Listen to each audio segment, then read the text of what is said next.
ਆਪਣੇ ਬੱਚੇ ਨੂੰ ਬਲਵਾਨ ਤਕੜਾ ਕਰਨ ਦੇ ਲਈ, ਉਹਨੂੰ ਸਰੀਰ ਕਰਕੇ ਮਜ਼ਬੂਤ ਕਰਨ ਦੇ ਲਈ ਬੜਾ ਕੁਝ ਖਵਾਉਂਦੀ ਆ ਤੇ ਬੜਾ ਕੁਝ ਸਿਖਾਉਂਦੀ ਆ। ਉਹਦਾ ਇੱਕੋ ਇੱਕ ਮਤਲਬ ਹੁੰਦਾ ਵੀ ਮੇਰਾ ਪੁੱਤ ਤਕੜਾ ਰਹੇ, ਮੁਸ਼ਕਲਾਂ ਦੇ ਨਾਲ ਜੂਝਣ ਸਮੇਂ ਇਹਨੂੰ ਕੋਈ ਤਕਲੀਫ ਨਾ ਆਵੇ, ਕੋਈ ਦਿੱਕਤ ਨਾ ਆਵੇ। ਇੱਕ ਮਾਂ ਦੀ ਭਾਵਨਾ। ਇਵੇਂ ਜਿਵੇਂ ਸਤਿਗੁਰੂ ਗੁਰੂ ਗ੍ਰੰਥ ਸਾਹਿਬ ਮਹਾਰਾਜ ਜੀ,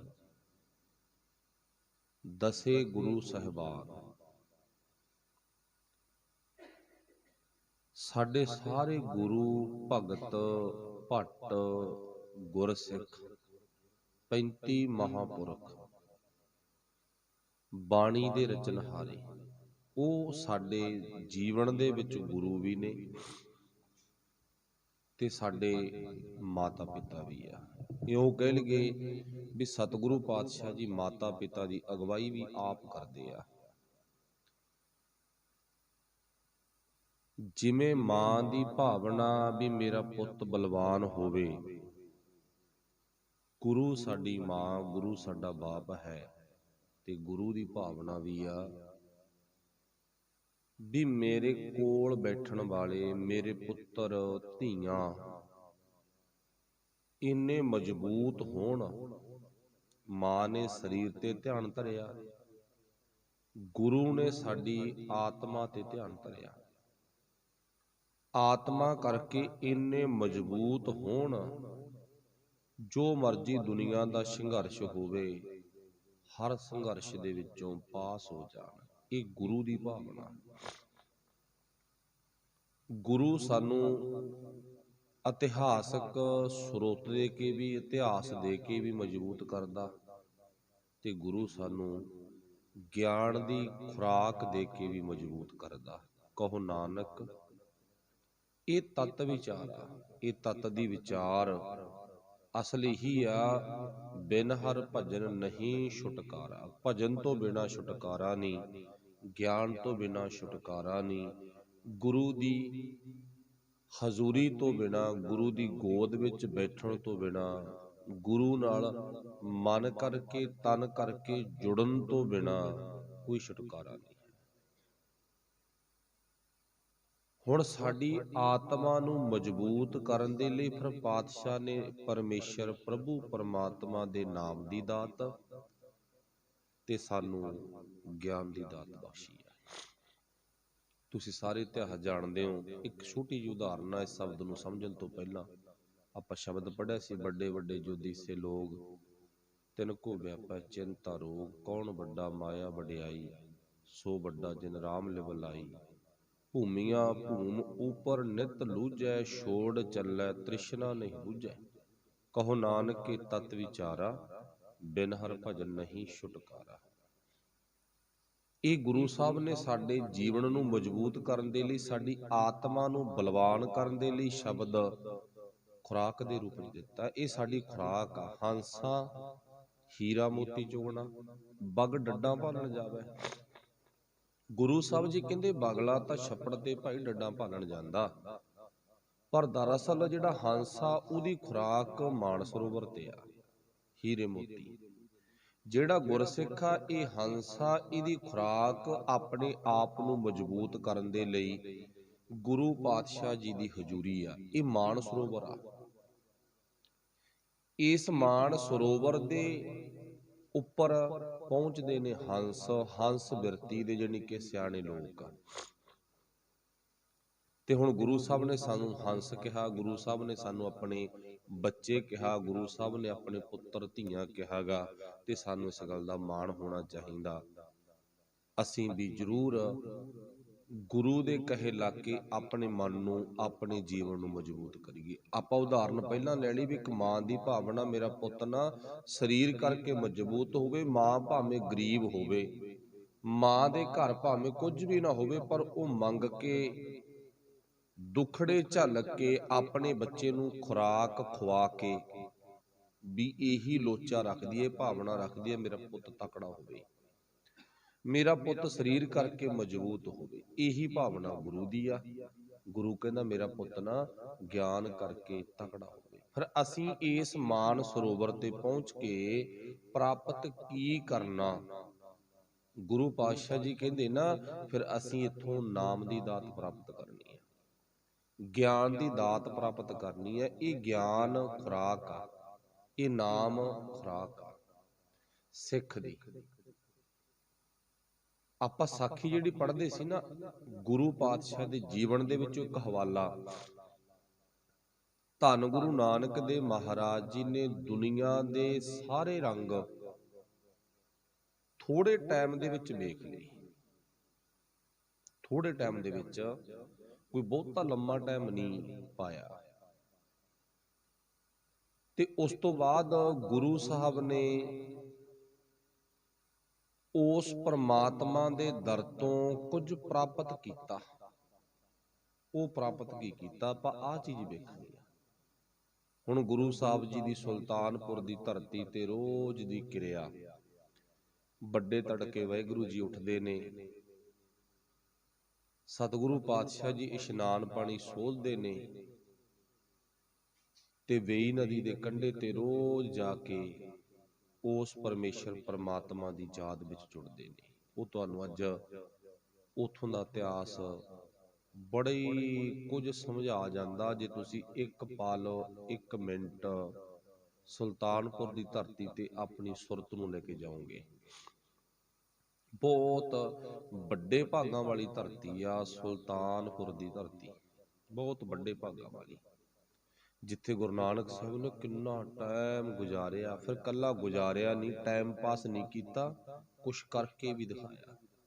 ਦੋ ਪੱਖ ਆ ਨਾ ਸਾਡੀ ਜ਼ਿੰਦਗੀ ਜਿਉਣ ਦੇ, ਇੱਕ ਤਾਂ ਟਾਈਮ ਪਾਸ ਤੇ ਇੱਕ ਕੁਝ ਕਰਨਾ।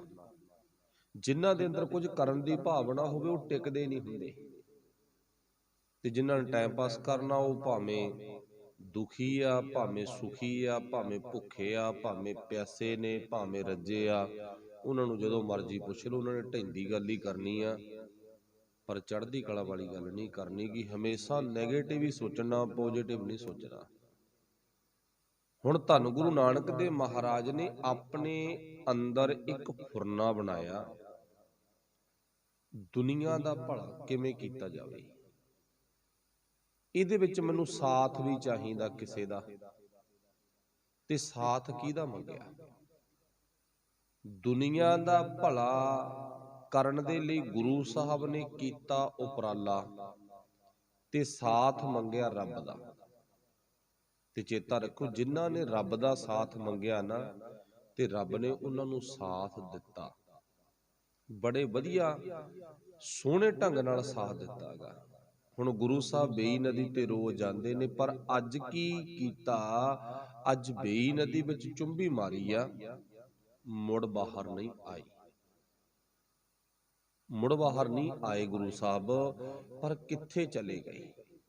ਉਹ ਵਾਹਿਗੁਰੂ ਪਰਮੇਸ਼ਰ ਪਰਮਾਤਮਾ ਨੂੰ ਮਿਲਣ ਚਲੇ ਗਏ, ਉਹ ਰੱਬ ਨਾਲ ਡਾਇਰੈਕਟ ਗੱਲਾਂ ਕਰਨ ਚਲੇ ਗਏ। ਉਹਨਾਂ ਦੇ ਸੰਨ ਚ ਵਿਚੋਲਾ ਕੋਈ ਨਹੀਂ, ਉਹਨਾਂ ਦੀ ਸਿੱਧੀ ਗੱਲ ਆ ਰੱਬ ਦੇ ਨਾਲ। ਕਿਉਂਕਿ ਭੱਟਾਂ ਨੇ ਤਾਂ ਖੁਦ ਹੀ ਬਾਬੇ ਨਾਨਕ ਨੂੰ ਰੱਬ ਲਿਖਿਆ ਨਾ, ਆਪ ਨਰੈਣ ਕਲਾਤਾਰ ਜਗ ਮੈਂ ਪਰਵਰਿਓ। ਗੁਰੂ ਨਾਨਕ ਸਾਹਿਬ ਕੋਈ ਸਰੀਰ ਨਹੀਂ, ਉਹ ਤਾਂ ਖੁਦ ਹੀ ਨਰੈਣ ਆ ਭਾਈ, ਰੱਬ ਆ। ਦੇਖੋ ਕਿਤੇ ਰੱਬ ਦਾ ਪੱਲਾ ਨਾ ਛੱਡ ਦਿਓ। ਪਰ ਜੋ ਸਾਨੂੰ ਸਾਡਾ ਇਤਿਹਾਸ ਮਿਲਦਾ, ਵੇਈ ਨਦੀ ਦੇ ਦੂਜੇ ਕੰਢੇ ਗਏ, ਕਿੱਥੇ ਗਏ? ਜਿੱਥੇ ਗੁਰਦੁਆਰਾ ਸੰਤ ਘਾਟ ਬਣਿਆ ਹੋਇਆ ਗਾ, ਬਹੁਤ ਵੱਡੀ ਇਮਾਰਤ ਬਣੀ ਆ ਤੇ ਬਣ ਵੀ ਰਹੀ ਆ। ਇਹ ਸੰਤ ਘਾਟ ਵਾਲੀ ਉਹ ਥਾਂ ਜਿੱਥੋਂ ਭਾਈ ਗੁਰਦਾਸ ਜੀ ਕਹਿੰਦੇ ਧੰਨ ਗੁਰੂ ਨਾਨਕ ਦੇਵ ਮਹਾਰਾਜ ਜੀ ਨੂੰ ਰੱਬ ਦਾ ਸਾਥ ਮਿਲਿਆ, ਰੱਬ ਮਿਲਿਆ ਕਹਿ ਲਓ ਆਪਾਂ। ਹੁਣ ਸੁਲਤਾਨਪੁਰ ਦੀ ਧਰਤੀ ਤੇ ਆਪਾਂ ਵੀ ਬੜੇ ਵਾਰੀ ਗਏ ਆ, ਪਰ ਮਨ ਵਿੱਚ ਭਾਵਨਾ ਬਣਾਇਓ, ਇੱਕ ਖਿਆਲ ਬਣਾਇਓ, ਗੁਰੂ ਨਾਨਕ ਸਾਹਿਬ ਜਦੋਂ ਤੂੰ ਇੱਥੋਂ ਵਾਹਿਗੁਰੂ ਪਰਮੇਸ਼ਰ ਪਰਮਾਤਮਾ ਨੂੰ ਮਿਲਿਆ ਨਾ, ਉਦੋਂ ਤਾਂ ਉਜਾੜ ਹੋਊਗਾ ਇੱਥੇ, ਸੀ ਵੀ ਕੋਈ ਸ਼ੱਕ ਨਹੀਂ। ਜੰਗਲ ਹੋਊਗਾ ਸੀ, ਕੋਈ ਸ਼ੱਕ ਨਹੀਂ, ਪਰ ਦਾਤਿਆ ਅੱਜ ਤਾਂ ਤੇਰੀ ਬੜੀ ਕਿਰਪਾ ਨਾ, ਅਸੀਂ ਅੱਜ ਵੀ ਇੱਥੋਂ ਖਾਲੀ ਮੁੜ ਜਾਂਦੇ ਆ। ਅਸੀਂ ਤਾਂ ਆਏ ਸੀ 5-7 ਰੁਪਏ ਮੱਥਾ ਟੇਕਿਆ, ਦੇਗ ਕਰਾਈ, ਦੁੱਧ ਚੜਾਇਆ, ਹੋਰ ਰਸਤਾਂ ਵਸਤਾਂ ਦਿੱਤੀਆਂ, ਵਾਪਸ ਮੁੜ ਗਏ। ਅਸੀਂ ਕੀਤਾ ਕੀ ਆ? ਪਰ ਗੁਰੂ ਸਾਹਿਬ ਕਹਿੰਦੇ ਪੁੱਤਰ, ਇਹ ਤਾਂ ਤੈਂ ਦੇਖਣਾ ਨਾ ਵੀ ਤੂੰ ਸਕੂਲ ਵਿੱਚ ਆਇਆ ਤੇ ਕੀ ਕੀਤਾ ਕੀ ਆ ਤੈਂ, ਇਹ ਤਾਂ ਤੂੰ ਵੇਖਣਾ। ਪਰ ਗੁਰੂ ਕਿਰਪਾ ਕਰੇ ਆਪਾਂ ਲੋਚਾ ਬਣਾਈਏ ਵੀ ਇਹ ਉਹ ਧਰਤੀ ਆ ਜਿੱਥੇ ਗੁਰੂ ਨਾਨਕ ਸਾਹਿਬ ਨੂੰ ਸਿੱਧਾ ਰੱਬ ਮਿਲਿਆ। ਇਹਨੂੰ ਆਪਾਂ ਆਪਣੀ ਸ਼ਰਧਾ ਨੂੰ ਮੁੱਖ ਰੱਖ ਕੇ ਲਫ਼ਜ਼ ਬੋਲਣੇ ਨੇ, ਸ਼ਰਧਾ ਨੂੰ ਮੁੱਖ ਰੱਖ ਕੇ ਇਹਨਾਂ ਲਫ਼ਜ਼ਾਂ ਨੂੰ ਆਪਣੇ ਧਿਆਨ ਵਿੱਚ ਲੈ ਕੇ ਜਾਣਾ। ਫਿਰ ਭਾਈ ਗੁਰਦਾਸ ਜੀ ਕਹਿੰਦੇ ਨਾ, ਇਹ ਉਹ ਧਰਤੀ ਹੈ ਜਿੱਥੇ ਗੁਰੂ ਨਾਨਕ ਸਾਹਿਬ ਨੂੰ ਨਾ 9 ਨਿੱਧ ਨਾਮ ਗਰੀਬੀ ਪਾਈ, ਜਿੱਥੋਂ ਗੁਰੂ ਨਾਨਕ ਸਾਹਿਬ ਨੂੰ ਸਾਰੇ ਖਜ਼ਾਨੇ ਮਿਲ ਗਏ, 9 ਨਿੱਧ ਖਜ਼ਾਨੇ, ਨਾਮ ਪਰਮੇਸ਼ਰ ਦਾ ਨਾਮ ਮਿਲ ਗਿਆ, ਗਰੀਬੀ ਪਾਈ ਤੇ ਅੰਦਰ ਨਿਮਰਤਾ ਦੀ ਦਾਤ ਮਿਲ ਗਈ। ਤੇ ਅਗਲੀ ਗੱਲ, ਇਥੋਂ ਸੰਤ ਘਾਟ ਤੋਂ ਗੁਰੂ ਗ੍ਰੰਥ ਸਾਹਿਬ ਜੀ ਦੀ ਪਾਵਨ ਪਵਿੱਤਰ ਬੀੜ ਦਾ ਸੰਕਲਪ ਵੱਜ ਗਿਆ, ਇਥੋਂ ਵੱਜਿਆਗਾ। ਇਥੋਂ ਹੀ ਗੁਰੂ ਨਾਨਕ ਸਾਹਿਬ ਨੂੰ ਇੱਕ ਓੰਕਾਰ ਸਤਨਾਮ ਕਰਤਾ ਪੁਰਖ ਨਿਰਭਉ ਨਿਰਵੈਰ ਅਕਾਲ ਮੂਰਤ ਅਜੂਨੀ ਸੈਭੰ ਗੁਰ ਪ੍ਰਸਾਦ ਦੀ ਦਾਤ ਮਿਲੀ ਆ। ਇਹ ਉਹ ਧਰਤੀ ਹੈ ਜਿੱਥੇ ਗੁਰੂ ਨਾਨਕ ਸਾਹਿਬ ਨੇ ਪਹਿਲੀ ਵਾਰ ਮੂਲ ਮੰਤਰ ਉਚਾਰਨ ਕੀਤਾ। ਗੁਰੂ ਕਿਰਪਾ ਕਰੇ ਆਪਾਂ ਵੀ ਭਾਵਨਾ ਬਣਾਈਏ। ਆਪਾਂ ਵੇਖਣਾ ਕੀ ਸੀ, ਆਪਾਂ ਇਥੋਂ ਸਮਝਣਾ ਕੀ ਸੀ ਵੀ ਸਾਡਾ ਪਰਮੇਸ਼ਰ ਦੇ ਨਾਮ ਤੋਂ ਬਿਨਾਂ ਖਹਿੜਾ ਨਹੀਂ ਛੁੱਟਣਾ। ਅਸੀਂ ਆਪਣੇ ਮਨ ਨੂੰ ਪ੍ਰਭੂ ਪਰਮਾਤਮਾ ਦੇ ਨਾਮ ਨਾਲ ਹੀ ਮਜ਼ਬੂਤ ਕਰ ਸਕਦੇ ਹਾਂ, ਪ੍ਰਭੂ ਪਰਮਾਤਮਾ ਦੇ ਗਿਆਨ ਨਾਲ ਹੀ ਮਜ਼ਬੂਤ ਕਰ ਸਕਦੇ ਹਾਂ। ਗਿਆਨ ਤੋਂ ਬਿਨਾਂ ਸਾਡਾ ਮਨ, ਸਾਡੀ ਆਤਮਾ ਮਜ਼ਬੂਤ ਨਹੀਂ ਹੋਵੇਗੀ। ਇਹ ਗੱਲ ਪੱਕੀ ਕਰ ਲੈਣੀ ਆ। ਤੇ ਗੁਰੂ ਸਾਹਿਬ ਨੇ ਵੀ ਦੁਨੀਆ ਦਾ ਭਲਾ ਕਰਨ ਦੇ ਲਈ ਪ੍ਰਭੂ ਪਰਮਾਤਮਾ ਤੋਂ ਨਾ ਨਾਮ ਦੀਆਂ ਦਾਤਾਂ ਪ੍ਰਾਪਤ ਕੀਤੀਆਂ। ਜੋ ਪ੍ਰਾਪਤ ਕੀਤਾ ਅੱਗੇ ਫਿਰ ਵੰਡਣ ਦਾ ਫੈਸਲਾ ਵੀ ਆਪ ਕੀਤਾ, ਵੰਡ ਵੀ ਆਪ ਕੀਤੀ ਗੁਰੂ ਸਾਹਿਬ ਨੇ। ਤੇ ਗੁਰੂ ਸਾਹਿਬ ਨੇ ਸਾਰੀ ਉਮਰ ਤਾਂ ਆਪਾਂ ਛੱਡੋ, ਗੁਰੂ ਸਾਹਿਬ ਨੇ 10 ਜਾਮੇ ਤੇ ਅੱਜ ਤੱਕ 10 ਜਾਮੇ ਆ ਨਾ ਗੁਰੂ ਸਾਹਿਬ ਦੇ, ਪਹਿਲੀ ਜੋਤ, ਦੂਜੀ ਜੋਤ, ਤੀਜੀ, ਚੌਥੀ, ਪੰਜਵੀਂ, ਛੇਵੀਂ, ਸੱਤਵੀਂ, ਅੱਠਵੀਂ, ਨੌਵੀਂ, 10ਵੀਂ, 10 ਪਾਤਸ਼ਾਹੀਆਂ ਦੀ ਜੋਤ ਗੁਰੂ ਗ੍ਰੰਥ ਸਾਹਿਬ। ਅੱਜ ਵੀ ਉਹ ਨਾਮ ਦੀ ਦਾਤ ਬਣ ਰਹੇ ਨੇ।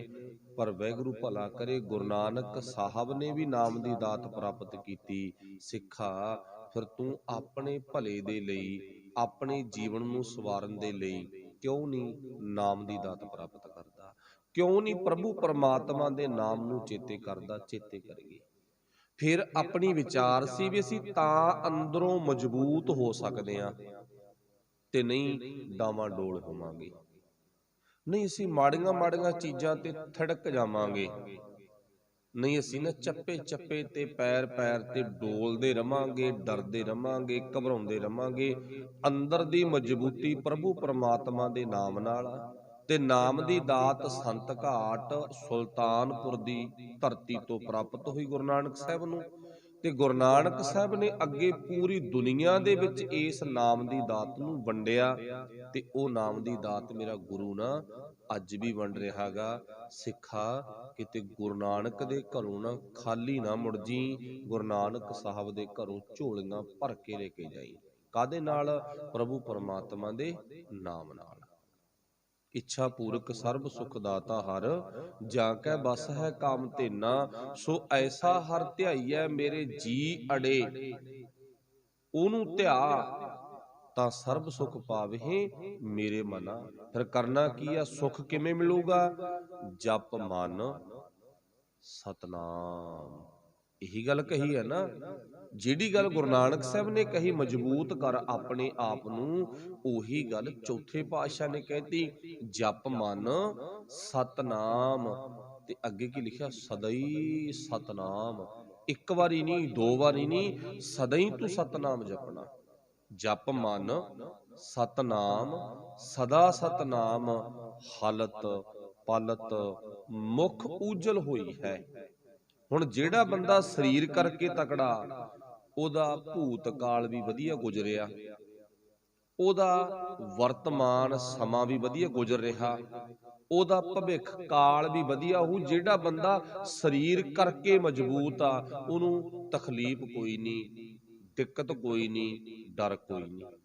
ਤੇ ਗੁਰੂ ਸਾਹਿਬ ਕਹਿੰਦੇ ਜੇ ਤੂੰ ਮਨ ਕਰਕੇ ਮਜ਼ਬੂਤ ਹੋ ਗਿਆ ਨਾ, ਆਤਮਾ ਕਰਕੇ ਮਜ਼ਬੂਤ ਹੋ ਗਿਆ, ਤੇ ਦਿੱਕਤ ਤੈਨੂੰ ਵੀ ਕੋਈ ਨਹੀਂ ਆਉਣੀ। ਮਨ ਕਰਕੇ, ਆਤਮਾ ਕਰਕੇ ਮਜ਼ਬੂਤ ਹੋ ਜਾ, ਫਿਰ ਤੇਰਾ ਭੂਤ ਕਾਲ ਵੀ ਸਮਾਂ ਵਧੀਆ ਗੁਜ਼ਰੇਗਾ। ਜੋ ਲੰਘ ਚੁੱਕਿਆ ਉਹਦੇ ਚ ਤੈਨੂੰ ਸ਼ਾਬਾਸ਼ੀ ਮਿਲਣੀ ਹੈ। ਹਾਲਤ ਪਲਤ ਮੁਖੁਜਲ ਹੋਈ ਹੈ, ਮੁਖੁਜਲਾ ਹੋਵੇਗਾ, ਪਾਕ ਪਵਿੱਤਰ ਹੋਵੇਗਾ। ਵਰਤਮਾਨ ਸਮਾਂ ਵੀ ਵਧੀਆ ਤੇ ਭਵਿੱਖ ਕਾਲ ਵੀ ਤੇਰਾ ਵਧੀਆ ਹੋਵੇਗਾ। ਫਿਰ ਗੁਰੂ ਸਾਹਿਬ ਜੀ ਕਹਿੰਦੇ ਨਾ, ਜੇ ਗੁਰੂ ਨਾਨਕ ਸਾਹਿਬ ਨੂੰ ਸੁਲਤਾਨਪੁਰ ਦੀ ਧਰਤੀ ਤੋਂ ਨਾਮ ਦੀ ਦਾਤ ਮਿਲੀ ਆ ਨਾ, ਸਿੱਖਾ ਉਹੀ ਗੁਰੂ ਨਾਨਕ ਰੋਜ਼ ਤੈਨੂੰ ਨਾ ਬਾਜ਼ ਮਾਰਦਾ, ਤੈਨੂੰ ਉਠਾਉਂਦਾ ਗਾ, ਤੈਨੂੰ ਸਾਦਾ ਗਾ, ਤੇ ਤੂੰ ਆ ਜਾਇਆ ਕਰ। ਕਿਵੇਂ ਸਾਦਾ? ਆਪਾਂ ਗੁਰਬਾਣੀ ਤੋਂ ਵੀ ਪੁੱਛ ਲਓ ਤੇ ਆਪਾਂ ਭਾਈ ਗੁਰਦਾਸ ਤੋਂ ਵੀ ਪੁੱਛ ਲਓ, ਹਵਾਲੇ ਲੈ ਲਈਏ ਨਾ। ਭਾਈ ਗੁਰਦਾਸ ਜੀ ਤਾਂ ਕਹਿੰਦੇ ਨੇ, ਚਰਨ ਸ਼ਰਨ ਗੁਰ ਏਕ ਪੈਂਡਾ ਜਾਏ ਚੱਲ। ਤੂੰ ਇੱਕ ਕਦਮ ਨਾ ਗੁਰੂ ਵੱਲ ਆ। ਸਤਿਗੁਰ ਕੋਟ ਪੈਂਡਾ ਆਗੇ ਹੋਏ ਲੇਤ ਹੈ। ਫਿਰ ਗੁਰੂ ਨਾ ਅੱਗੇ ਕਰੋੜਾਂ ਕਦਮ ਤੈਨੂੰ ਲੈਣ ਵਾਸਤੇ ਜਾਂਦਾ। ਦੁਨੀਆ ਦੇ ਵਿੱਚ ਅਜਿਹਾ ਕੋਈ ਵੀ ਨਹੀਂ ਹੈ ਜਿਹੜਾ ਕਰੋੜਾਂ ਕਦਮ ਬੰਦੇ ਨੂੰ ਲੈਣ ਜਾਵੇ। ਇਹਦੀ ਪਰਿਭਾਸ਼ਾ ਨੂੰ ਸਮਝਣਾ, ਆਪਾਂ ਸਰੀਰ ਕਰਕੇ ਨਹੀਂ ਲੈਣ ਜਾਂਦਾ ਗੁਰੂ। ਤੇ ਆਪਾਂ ਸਮਝ ਗਏ ਨਾ ਵੀ ਗੁਰੂ ਸਾਹਿਬ ਮੇਰੇ ਘਰੇ ਆਉਣਗੇ, ਮੇਰੀ ਬਾਹ ਫੜ ਕੇ ਮੈਨੂੰ ਲਿਜਾਣਗੇ। ਨਹੀਂ ਤਾਂ ਅਸੀਂ ਢੀਠ ਵੀ ਬਹੁਤ ਆ, ਅਸੀਂ ਬੇਸ਼ਰਮ ਵੀ ਬਹੁਤ ਆ। ਕਿੰਨੇ ਕਾ ਆਪਾਂ ਤਾਂ ਇਹ ਵੀ ਕਹਿ ਸਕਦੇ ਹਾਂ ਗੁਰੂ ਨੂੰ, ਜੇ ਤੂੰ ਇੱਕ ਕਦਮ ਦੀ ਗੱਲ ਕਰਦਾ ਨਾ ਸੱਚੇ ਪਾਤਸ਼ਾਹ, ਕਾਹਨੂੰ ਮੈਨੂੰ ਇੱਕ ਕਦਮ ਉੱਠਣ ਦੇ ਲਈ, ਤੁਰਨ ਦੇ ਲਈ ਮਜਬੂਰ ਕਰਦਾ, ਤੇ ਤੂੰ ਕਰੋੜਾਂ ਕਦਮਾਂ ਮੇਰੇ ਵੱਲ ਆਉਣ ਦੀ ਗੱਲ ਕਰਦਾਗਾ। ਤੇ ਜਿੱਥੇ ਕਰੋੜ ਕਦਮ ਮੇਰੇ ਵੱਲ ਆਵੇਂਗਾ ਨਾ, ਫਿਰ ਉੱਥੇ ਇੱਕ ਕਦਮ ਹੋਰ ਅੱਗੇ ਪੱਟ ਲਈ, ਮੈਨੂੰ ਉੱਠਣ ਦੀ ਲੋੜ ਹੀ ਨਾ ਪਵੇ, ਮੈਨੂੰ ਚੱਕ ਹੀ ਲੈ ਜਾ। ਅਸੀਂ ਸਾਡੀ ਮਤਲਬ ਢੀਠਤਾ ਨਾ ਇਹ, ਪਰ ਨਹੀਂ। ਇਸ ਪਰਿਭਾਸ਼ਾ ਨੂੰ ਸਮਝਣਾ ਕਿਵੇਂ ਆ? ਅਸੀਂ ਇੱਕ ਕਦਮ ਸਿਮਰਨ ਕਰਨਾ। ਅੰਮ੍ਰਿਤ ਵੇਲੇ ਜਦੋਂ ਵੀ ਚੇਤੇ ਆਵੇ, ਪਰਮਾਤਮਾ ਦੇ ਮੂਲ ਮੰਤਰ ਦਾ ਉਚਾਰਨ ਕਰਨਾ, ਸਿਮਰਨ ਕਰਨਾ, ਜਪਜੀ ਸਾਹਿਬ ਦੀ ਬਾਣੀ ਪੜ੍ਹਨੀ, ਇਹ ਪਹਿਲਾ ਕਦਮ ਆ। ਜਦੋਂ ਇਸ ਪਹਿਲੇ ਕਦਮ ਦੇ ਅਸੀਂ ਧਾਰਨੀ ਹੋ ਗਏ, ਤੇ ਫਿਰ ਗੁਰੂ ਜਾਪ ਸਾਹਿਬ ਦੇ ਵਿੱਚ ਭੇਜ ਦੂਗਾ, ਫਿਰ ਸਵਈਆਂ ਵਿੱਚ ਭੇਜ ਦੂਗਾ, ਫਿਰ ਸਾਨੂੰ ਚੌਪਈ ਸਾਹਿਬ ਵਿੱਚ ਭੇਜ ਦੂਗਾ। ਤੇ ਪੰਜਵੀਂ ਬਾਣੀ ਦਾ ਕੀ ਨਾਮ ਗਾ? ਆਨੰਦ। ਫਿਰ ਸਾਨੂੰ ਗੁਰੂ ਆਨੰਦ ਵਿੱਚ ਭੇਜ ਦੂਗਾ। ਆਨੰਦ ਤੋਂ ਬਾਅਦ ਫਿਰ ਸਹਿਜ ਪਾਠ, ਸਹਿਜ ਟਕਾ। ਫਿਰ ਅਸੀਂ ਐਸੇ ਟਕਾ ਦੇ ਵਿੱਚ ਜਾਵਾਂਗੇ, ਫਿਰ ਅਸੀਂ ਰੋਜ਼ ਕਿਹਾ ਕਰਾਂਗੇ ਕਿ ਥਿਰ ਘਰ ਵੈਸੋ ਹਰ ਜਨ ਪਿਆਰੇ, ਸਤਿਗੁਰ ਤੁਮਰੇ ਕਾਜ ਸਵਾਰੇ। ਫਿਰ ਉਹ ਮਾਲਕ ਨੇ ਨਾ ਮੇਰੇ ਇਉਂ ਜ਼ਿੰਦਗੀ ਦੇ ਕਾਰਜ ਰਸ ਕਰਨੇ ਆ ਭਾਈ, ਜੇ ਮੈਂ ਸਮਝਾਂ ਤਾਂ। ਅਸੀਂ ਪਹਿਲਾ ਕਦਮ ਗੁਰੂ ਦੇ ਨਾਮ ਨਾਲ ਜੁੜੀਏ, ਗੁਟਕਾ ਸਾਹਿਬ ਚੱਕ ਗਏ, ਪੋਥੀ ਚੱਕ ਗਏ, ਫਿਰ ਗੁਰੂ ਨਾ ਹੋਰ ਜੀ ਕਰਨ ਲਾਉਂਦਾ, ਸਾਡਾ ਮਨ ਅੱਗੇ ਗੁਰੂ ਨਾਲ ਹੋਰ ਭਾਵਨਾ ਵਿੱਚ ਚਲਾ ਜਾਂਦਾ। ਹੋਰ ਮੈਂ ਜੁੜਾਂ, ਹੋਰ ਜੁੜਾਂ, ਵੱਧ ਬਾਣੀ ਪੜ੍ਹਾਂ, ਵੱਧ ਸੇਵਾ ਕਰਾਂ। ਫਿਰ ਇਦਾਂ ਦੀ ਗੁਰੂ ਸਾਹਿਬ ਦੇ ਦਰ ਤੇ ਪਹੁੰਚਿਆ ਭਾਵਨਾ ਬਣ ਗਈ ਨਾ, ਫਿਰ ਇਹ ਕਰੋੜਾਂ ਕਦਮ ਗੁਰੂ ਲੈਣ ਆ ਗਿਆ ਸਾਨੂੰ। ਇਹਨੂੰ ਇਉਂ ਮੰਨਣਾ ਆਪਾਂ। ਤੇ ਸਤਿਗੁਰੂ ਗੁਰੂ ਪਾਤਸ਼ਾਹ ਜੀ ਨੇ ਸਾਨੂੰ ਸਮਝਾ ਦਿੱਤਾ। ਤੇ ਨਹੀਂ ਫਿਰ ਦੇਖ ਲਾ ਭਾਈ, ਇਸ ਧਰਤੀ ਤੇ ਵੱਡੇ ਵੱਡੇ ਜੋਧੀ ਸੈ ਲੋਕ, ਜਿੰਨੇ ਵੀ ਵੱਡੇ ਵੱਡੇ ਧਰਤੀ ਤੇ ਦੀਂਦੇ ਨੇ, ਤੇ ਸਾਰਿਆਂ ਨੂੰ ਚਿੰਤਾ ਦੀ ਬਿਮਾਰੀ ਆ। ਸੰਖੇਪ ਵਿਚਾਰ ਆ ਨਾ, ਵੱਡੇ ਵੱਡੇ ਜੋ ਦੀਸੇ ਲੋਗ, ਤਿੰਨ ਕੋ ਵਿਆਪੈ ਚਿੰਤਾ ਰੋਗ। ਉਹਨਾਂ ਨੂੰ ਰੋਗ ਚੁੰਬੜੇ ਹੋਏ ਆ, ਬਿਮਾਰੀ ਚੁੰਬੜੀ ਹੋਈ ਆ। ਉਹ ਕਿਹੜੀ ਆ? ਉਹ ਬਿਮਾਰੀ ਚੁੰਬੜੀ ਆ ਜਿਸ ਬਿਮਾਰੀ ਦਾ ਸਾਡੀ ਧਰਤੀ ਤੇ ਇਲਾਜ ਹੈ ਨਹੀਂ। ਜਿਸ ਬਿਮਾਰੀ ਦਾ ਨਾ ਸਾਡੀ ਧਰਤੀ ਤੇ ਇਲਾਜ ਹੈ ਨਹੀਂ, ਉਹ ਬਿਮਾਰੀ ਚੁੰਬੜੀ ਆ। ਉਹ ਬਿਮਾਰੀ ਦਾ ਨਾਂ ਕੀ ਆ? ਚਿੰਤਾ। ਤੇ ਸਿਆਣੇ ਪੁਰਖ ਕਹਿੰਦੇ ਨੇ ਚਿੰਤਾ ਚਿਤਾ ਦੇ ਬਰਾਬਰ ਆ। ਚਿਤਾ ਭਾਵ ਚਿਖਾ। ਚਿਖਾ ਵਿੱਚ ਬੰਦਾ ਸਰੀਰ ਕਰਕੇ ਮੱਚ ਜਾਂਦਾ, ਘੰਟੇ 2 ਘੰਟਿਆਂ ਚ ਖਹਿੜਾ ਛੁੱਟ ਜਾਂਦਾ। ਪਰ ਜਿਹੜੀ ਚਿੰਤਾ ਨਾ, ਇਹਦੇ ਵਿੱਚ ਬੰਦਾ ਦਿਨੇ ਵੀ ਮੱਚਦਾ, ਰਾਤ ਨੂੰ ਵੀ ਮੱਚਦਾ, ਉੱਠਦਿਆਂ ਬਹਿੰਦਿਆਂ ਵੀ ਮੱਚਦਾ, ਖਾਂਦਿਆਂ ਪੀਂਦਿਆਂ ਵੀ ਮੱਚਦਾ। ਚਿੰਤਾ ਦਾ ਰੋਗ ਇੰਨਾ ਭੈੜਾ, ਇਹ ਚਿਤਾ ਦੇ ਬਰੋਬਰ ਆ, ਇਹ ਚਿਖਾ ਦੇ ਬਰੋਬਰ ਆ, ਗੁਰੂ ਸਾਹਿਬ ਕਹਿੰਦੇ। ਪਰ ਦੇਖ ਲਾ, ਜਿਹੜੇ ਤੈਨੂੰ ਦੀਂਦੇ ਆ ਨਾ ਵੱਡੇ ਵੱਡੇ ਪਾਤਸ਼ਾਹ ਜੀ ਕਹਿੰਦੇ ਸਾਰੀ ਚਿੰਤਾ ਦੇ ਰੋਗ ਦੇ ਬਿਮਾਰੀ ਦੇ ਵਿੱਚ ਫਸੇ ਹੋਏ ਨੇ। ਵੱਡੇ ਵੱਡੇ ਜੋ ਦਿਸੇ ਲੋਗ ਤਿੰਨ ਕੋ ਵਿਆਪੈ ਚਿੰਤਾ ਰੋਗ। ਫਿਰ ਅੱਗੇ ਪਾਤਸ਼ਾਹ ਕਹਿੰਦੇ ਨੇ ਕੌਣ ਵੱਡਾ? ਕੀ ਬੰਦਾ ਸਰੀਰ ਕਰਕੇ ਖੁਦ ਵੱਡਾ? ਨਾ, ਬੰਦਾ ਮਾਇਆ ਕਰਕੇ ਵੱਡਾ। ਕੌਣ ਵੱਡਾ? ਮਾਇਆ ਵਡਿਆਈ। ਜੇ 4 ਛਿੱਲੜ ਸੀ ਤਾਂ ਲੋਕ ਮੰਗਰ ਮੰਗਰ ਤੁਰੇ ਫਿਰਦੇ ਆ। ਕੌਣ ਵੱਡਾ? ਮਾਇਆ ਵਡਿਆਈ। ਫਿਰ ਅਸਲ ਦੇ ਵਿੱਚ ਜਿਨ੍ਹਾਂ ਦੇ ਕੋਲ ਮਾਇਆ ਉਹ ਨਹੀਂ ਵੱਡੇ। ਜਿਹਦੇ ਕੋਲ ਵੱਡੀ ਕੋਠੀ ਉਹ ਨਹੀਂ ਵੱਡਾ। ਚਲੋ ਕੋਠੀ ਨਹੀਂ ਮਾੜੀ, ਮਾਇਆ ਨਹੀਂ ਮਾੜੀ, ਖਾਣ ਪੀਣ ਨਹੀਂ ਮਾੜਾ, ਰਹਿਣ ਸਹਿਣ ਨਹੀਂ ਮਾੜਾ। ਗੁਰੂ ਸਾਹਿਬ ਹੀ ਨਹੀਂ ਵੀ ਸਾਨੂੰ ਕਹਿੰਦੇ ਨੇ ਵੀ ਤੇਰਾ ਰਹਿਣ ਸਹਿਣ ਖਾਣ ਪੀਣ ਕੋਠੀਆਂ ਕਾਰਾਂ ਮਾੜੀਆਂ ਹੋਣ। ਗੁਰੂ ਸਾਹਿਬ ਕਹਿੰਦੇ ਵਧੀਆਂ ਹੋਣੀਆਂ ਚਾਹੀਦੀਆਂ। ਪਰ ਇਸ ਦੇ ਭਾਵ ਨੂੰ ਸਮਝਣਾ ਆਪਾਂ। ਭਾਵ ਕੀ ਹੈ ਵੀ ਜੇ ਪ੍ਰਭੂ ਪਰਮਾਤਮਾ ਨਾਲੋਂ ਟੁੱਟਿਆ ਹੋਇਆਗਾ ਤਾਂ ਤੇਰਾ ਬੜਪਣ ਕਿਸੇ ਲੇਖੇ ਵਿੱਚ ਨਹੀਂ ਹੈ। ਜੇ ਰੱਬ ਨਾਲ ਜੁੜਿਆ ਹੋਇਆਗਾ ਫਿਰ ਤੂੰ ਸਤਿਕਾਰਯੋਗ। ਅਸਲ ਦੇ ਵਿੱਚ ਨਾ ਬੰਦਾ ਸਰੀਰ ਕਰਕੇ, ਬਾਹਰੀ ਪਦਾਰਥਾਂ ਕਰਕੇ ਇਹ ਦੁਨੀਆ ਤਾਂ ਵੱਡਾ ਕਹਿ ਦੂ ਪਰ ਗੁਰੂ ਵੱਡਾ ਨਹੀਂ ਕਹਿੰਦਾ। ਵੱਡੇ ਵੱਡੇ ਜੋ ਦਿਸੈ ਲੋਗ ਤਿੰਨ ਕੋ ਵਿਆਪੈ ਚਿੰਤਾ ਰੋਗ। ਉਹ ਤਾਂ ਚਿੰਤਾ ਦੀ ਬਿਮਾਰੀ ਵਿੱਚ ਫਸੇ ਹੋਏ ਹੁੰਦੇ ਨੇ। ਫਿਰ ਅੱਗੇ ਕੌਣ ਵੱਡਾ?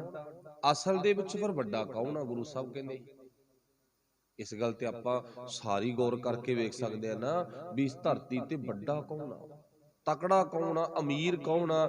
ਜਿਹਨੂੰ ਗੁਰੂ ਅਮੀਰ ਕਹਿੰਦਾ, ਜਿਹਨੂੰ ਗੁਰੂ ਤਕੜਾ ਕਹਿੰਦਾ ਗਾ, ਉਹ ਆ ਜਿਹਨੂੰ ਆਪਾਂ ਰੋਜ਼ ਯਾਦ ਕਰਦੇ ਆ। ਗੁਰੂ ਗੋਬਿੰਦ ਸਿੰਘ ਸੱਚੇ ਪਾਤਸ਼ਾਹ, ਗੁਰੂ ਤੇਗ ਬਹਾਦਰ ਜੀ, ਗੁਰੂ ਹਰਕ੍ਰਿਸ਼ਨ ਸਾਹਿਬ, ਗੁਰੂ ਹਰ ਰਾਏ ਜੀ, ਗੁਰੂ ਹਰਗੋਬਿੰਦ ਸਾਹਿਬ ਜੀ, ਗੁਰੂ ਅਰਜਨ ਸਾਹਿਬ ਮਹਾਰਾਜ, ਗੁਰੂ ਰਾਮਦਾਸ ਮਹਾਰਾਜ, ਗੁਰੂ ਅਮਰਦਾਸ ਮਹਾਰਾਜ, ਗੁਰੂ ਅੰਗਦ ਸਾਹਿਬ ਮਹਾਰਾਜ, ਗੁਰੂ ਨਾਨਕ ਸਾਹਿਬ ਮਹਾਰਾਜ। ਇਹ ਵੱਡੇ ਨੇ। ਕਿਉਂ? ਤੇ ਇਹਦਾ ਸਬੂਤ ਕੀ ਆ? ਰੋਜ਼ ਆਪਾਂ ਬਾਣੀ 'ਚ ਪੜ੍ਹਦੇ ਆ, ਸਭ ਤੇ ਵੱਡਾ ਸਤਿਗੁਰ ਨਾਨਕ। ਜੇ ਗੁਰੂ ਦੀ ਬਾਣੀ ਪੜ੍ਹ ਕੇ ਅਜੇ ਵੀ ਯਕੀਨ ਨਾ ਆਇਆ, ਅਜੇ ਵੀ ਸਾਡੀ ਟੇਕ ਆ ਜਿਹੜੀ ਉਹ ਬੰਦੇ ਤੇ ਹੋਈ, ਫਿਰ ਤਾਂ ਗੁਰੂ ਸਾਹਿਬ ਕਹਿੰਦੇ ਤੂੰ ਘਟੀਆ ਇਨਸਾਨ ਆ। ਮਾਨੁਖ ਕੀ ਟੇਕ ਬ੍ਰਿਥੀ ਸਭ ਜਾਣ। ਬੰਦੇ ਦੀ ਟੇਕ ਰੱਖਣੀ ਤਾਂ ਮਾੜੀ ਆ। ਵਾਹਿਗੁਰੂ ਭਲਾ ਕਰੇ, ਬੰਦੇ ਦੀ ਟੇਕ ਰੱਖਣ ਤੇ ਤੂੰ ਧੋਖਾ ਖਾ ਜਾਏਗਾ, ਤੇਰੀ ਜ਼ਿੰਦਗੀ ਬਰਬਾਦ ਹੋ ਸਕਦੀ ਹੈ। ਮਨੁੱਖ ਕੀ ਟੇਕ ਬ੍ਰਿਥੀ ਸਭ ਜਾਣ, ਦੇਵਨ ਕੋ ਏਕੈ ਭਗਵਾਨ। ਤੇ ਜਿਨ੍ਹਾਂ ਤੇ ਬਖਸ਼ਿਸ਼ ਵਾਹਿਗੁਰੂ ਕਰਦਾ, ਭਗਵਾਨ ਕਰਦਾ ਨਾ, ਦੇਵਨ ਕੋ ਏਕੈ, ਇੱਕੋ ਹੀ ਆ, 2 ਨਹੀਂ, 3 ਨਹੀਂ, 5 7 ਨਹੀਂ।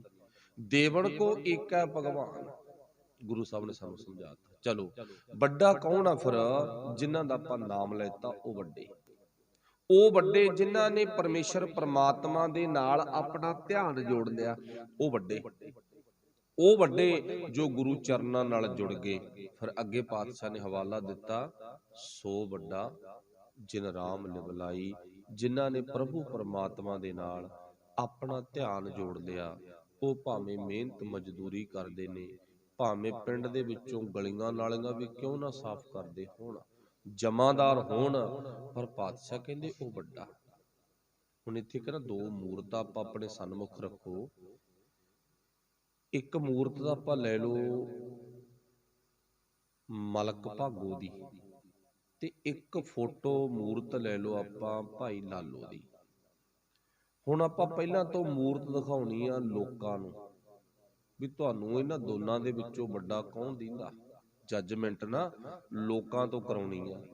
ਸ਼ਾਇਦ ਜਿਹੜੇ ਅਣਜਾਣ ਨੇ, ਗੁਰੂ ਦੀ ਬਾਣੀ ਤੋਂ ਦੂਰ ਨੇ, ਉਹਨਾਂ ਨੇ ਤਾਂ ਮਲਕ ਭਾਗੋ ਦੀ ਫੋਟੋ ਤੇ ਉਂਗਲ ਰੱਖਣੀ ਆ ਵੀ ਆਹ ਵੱਡਾ।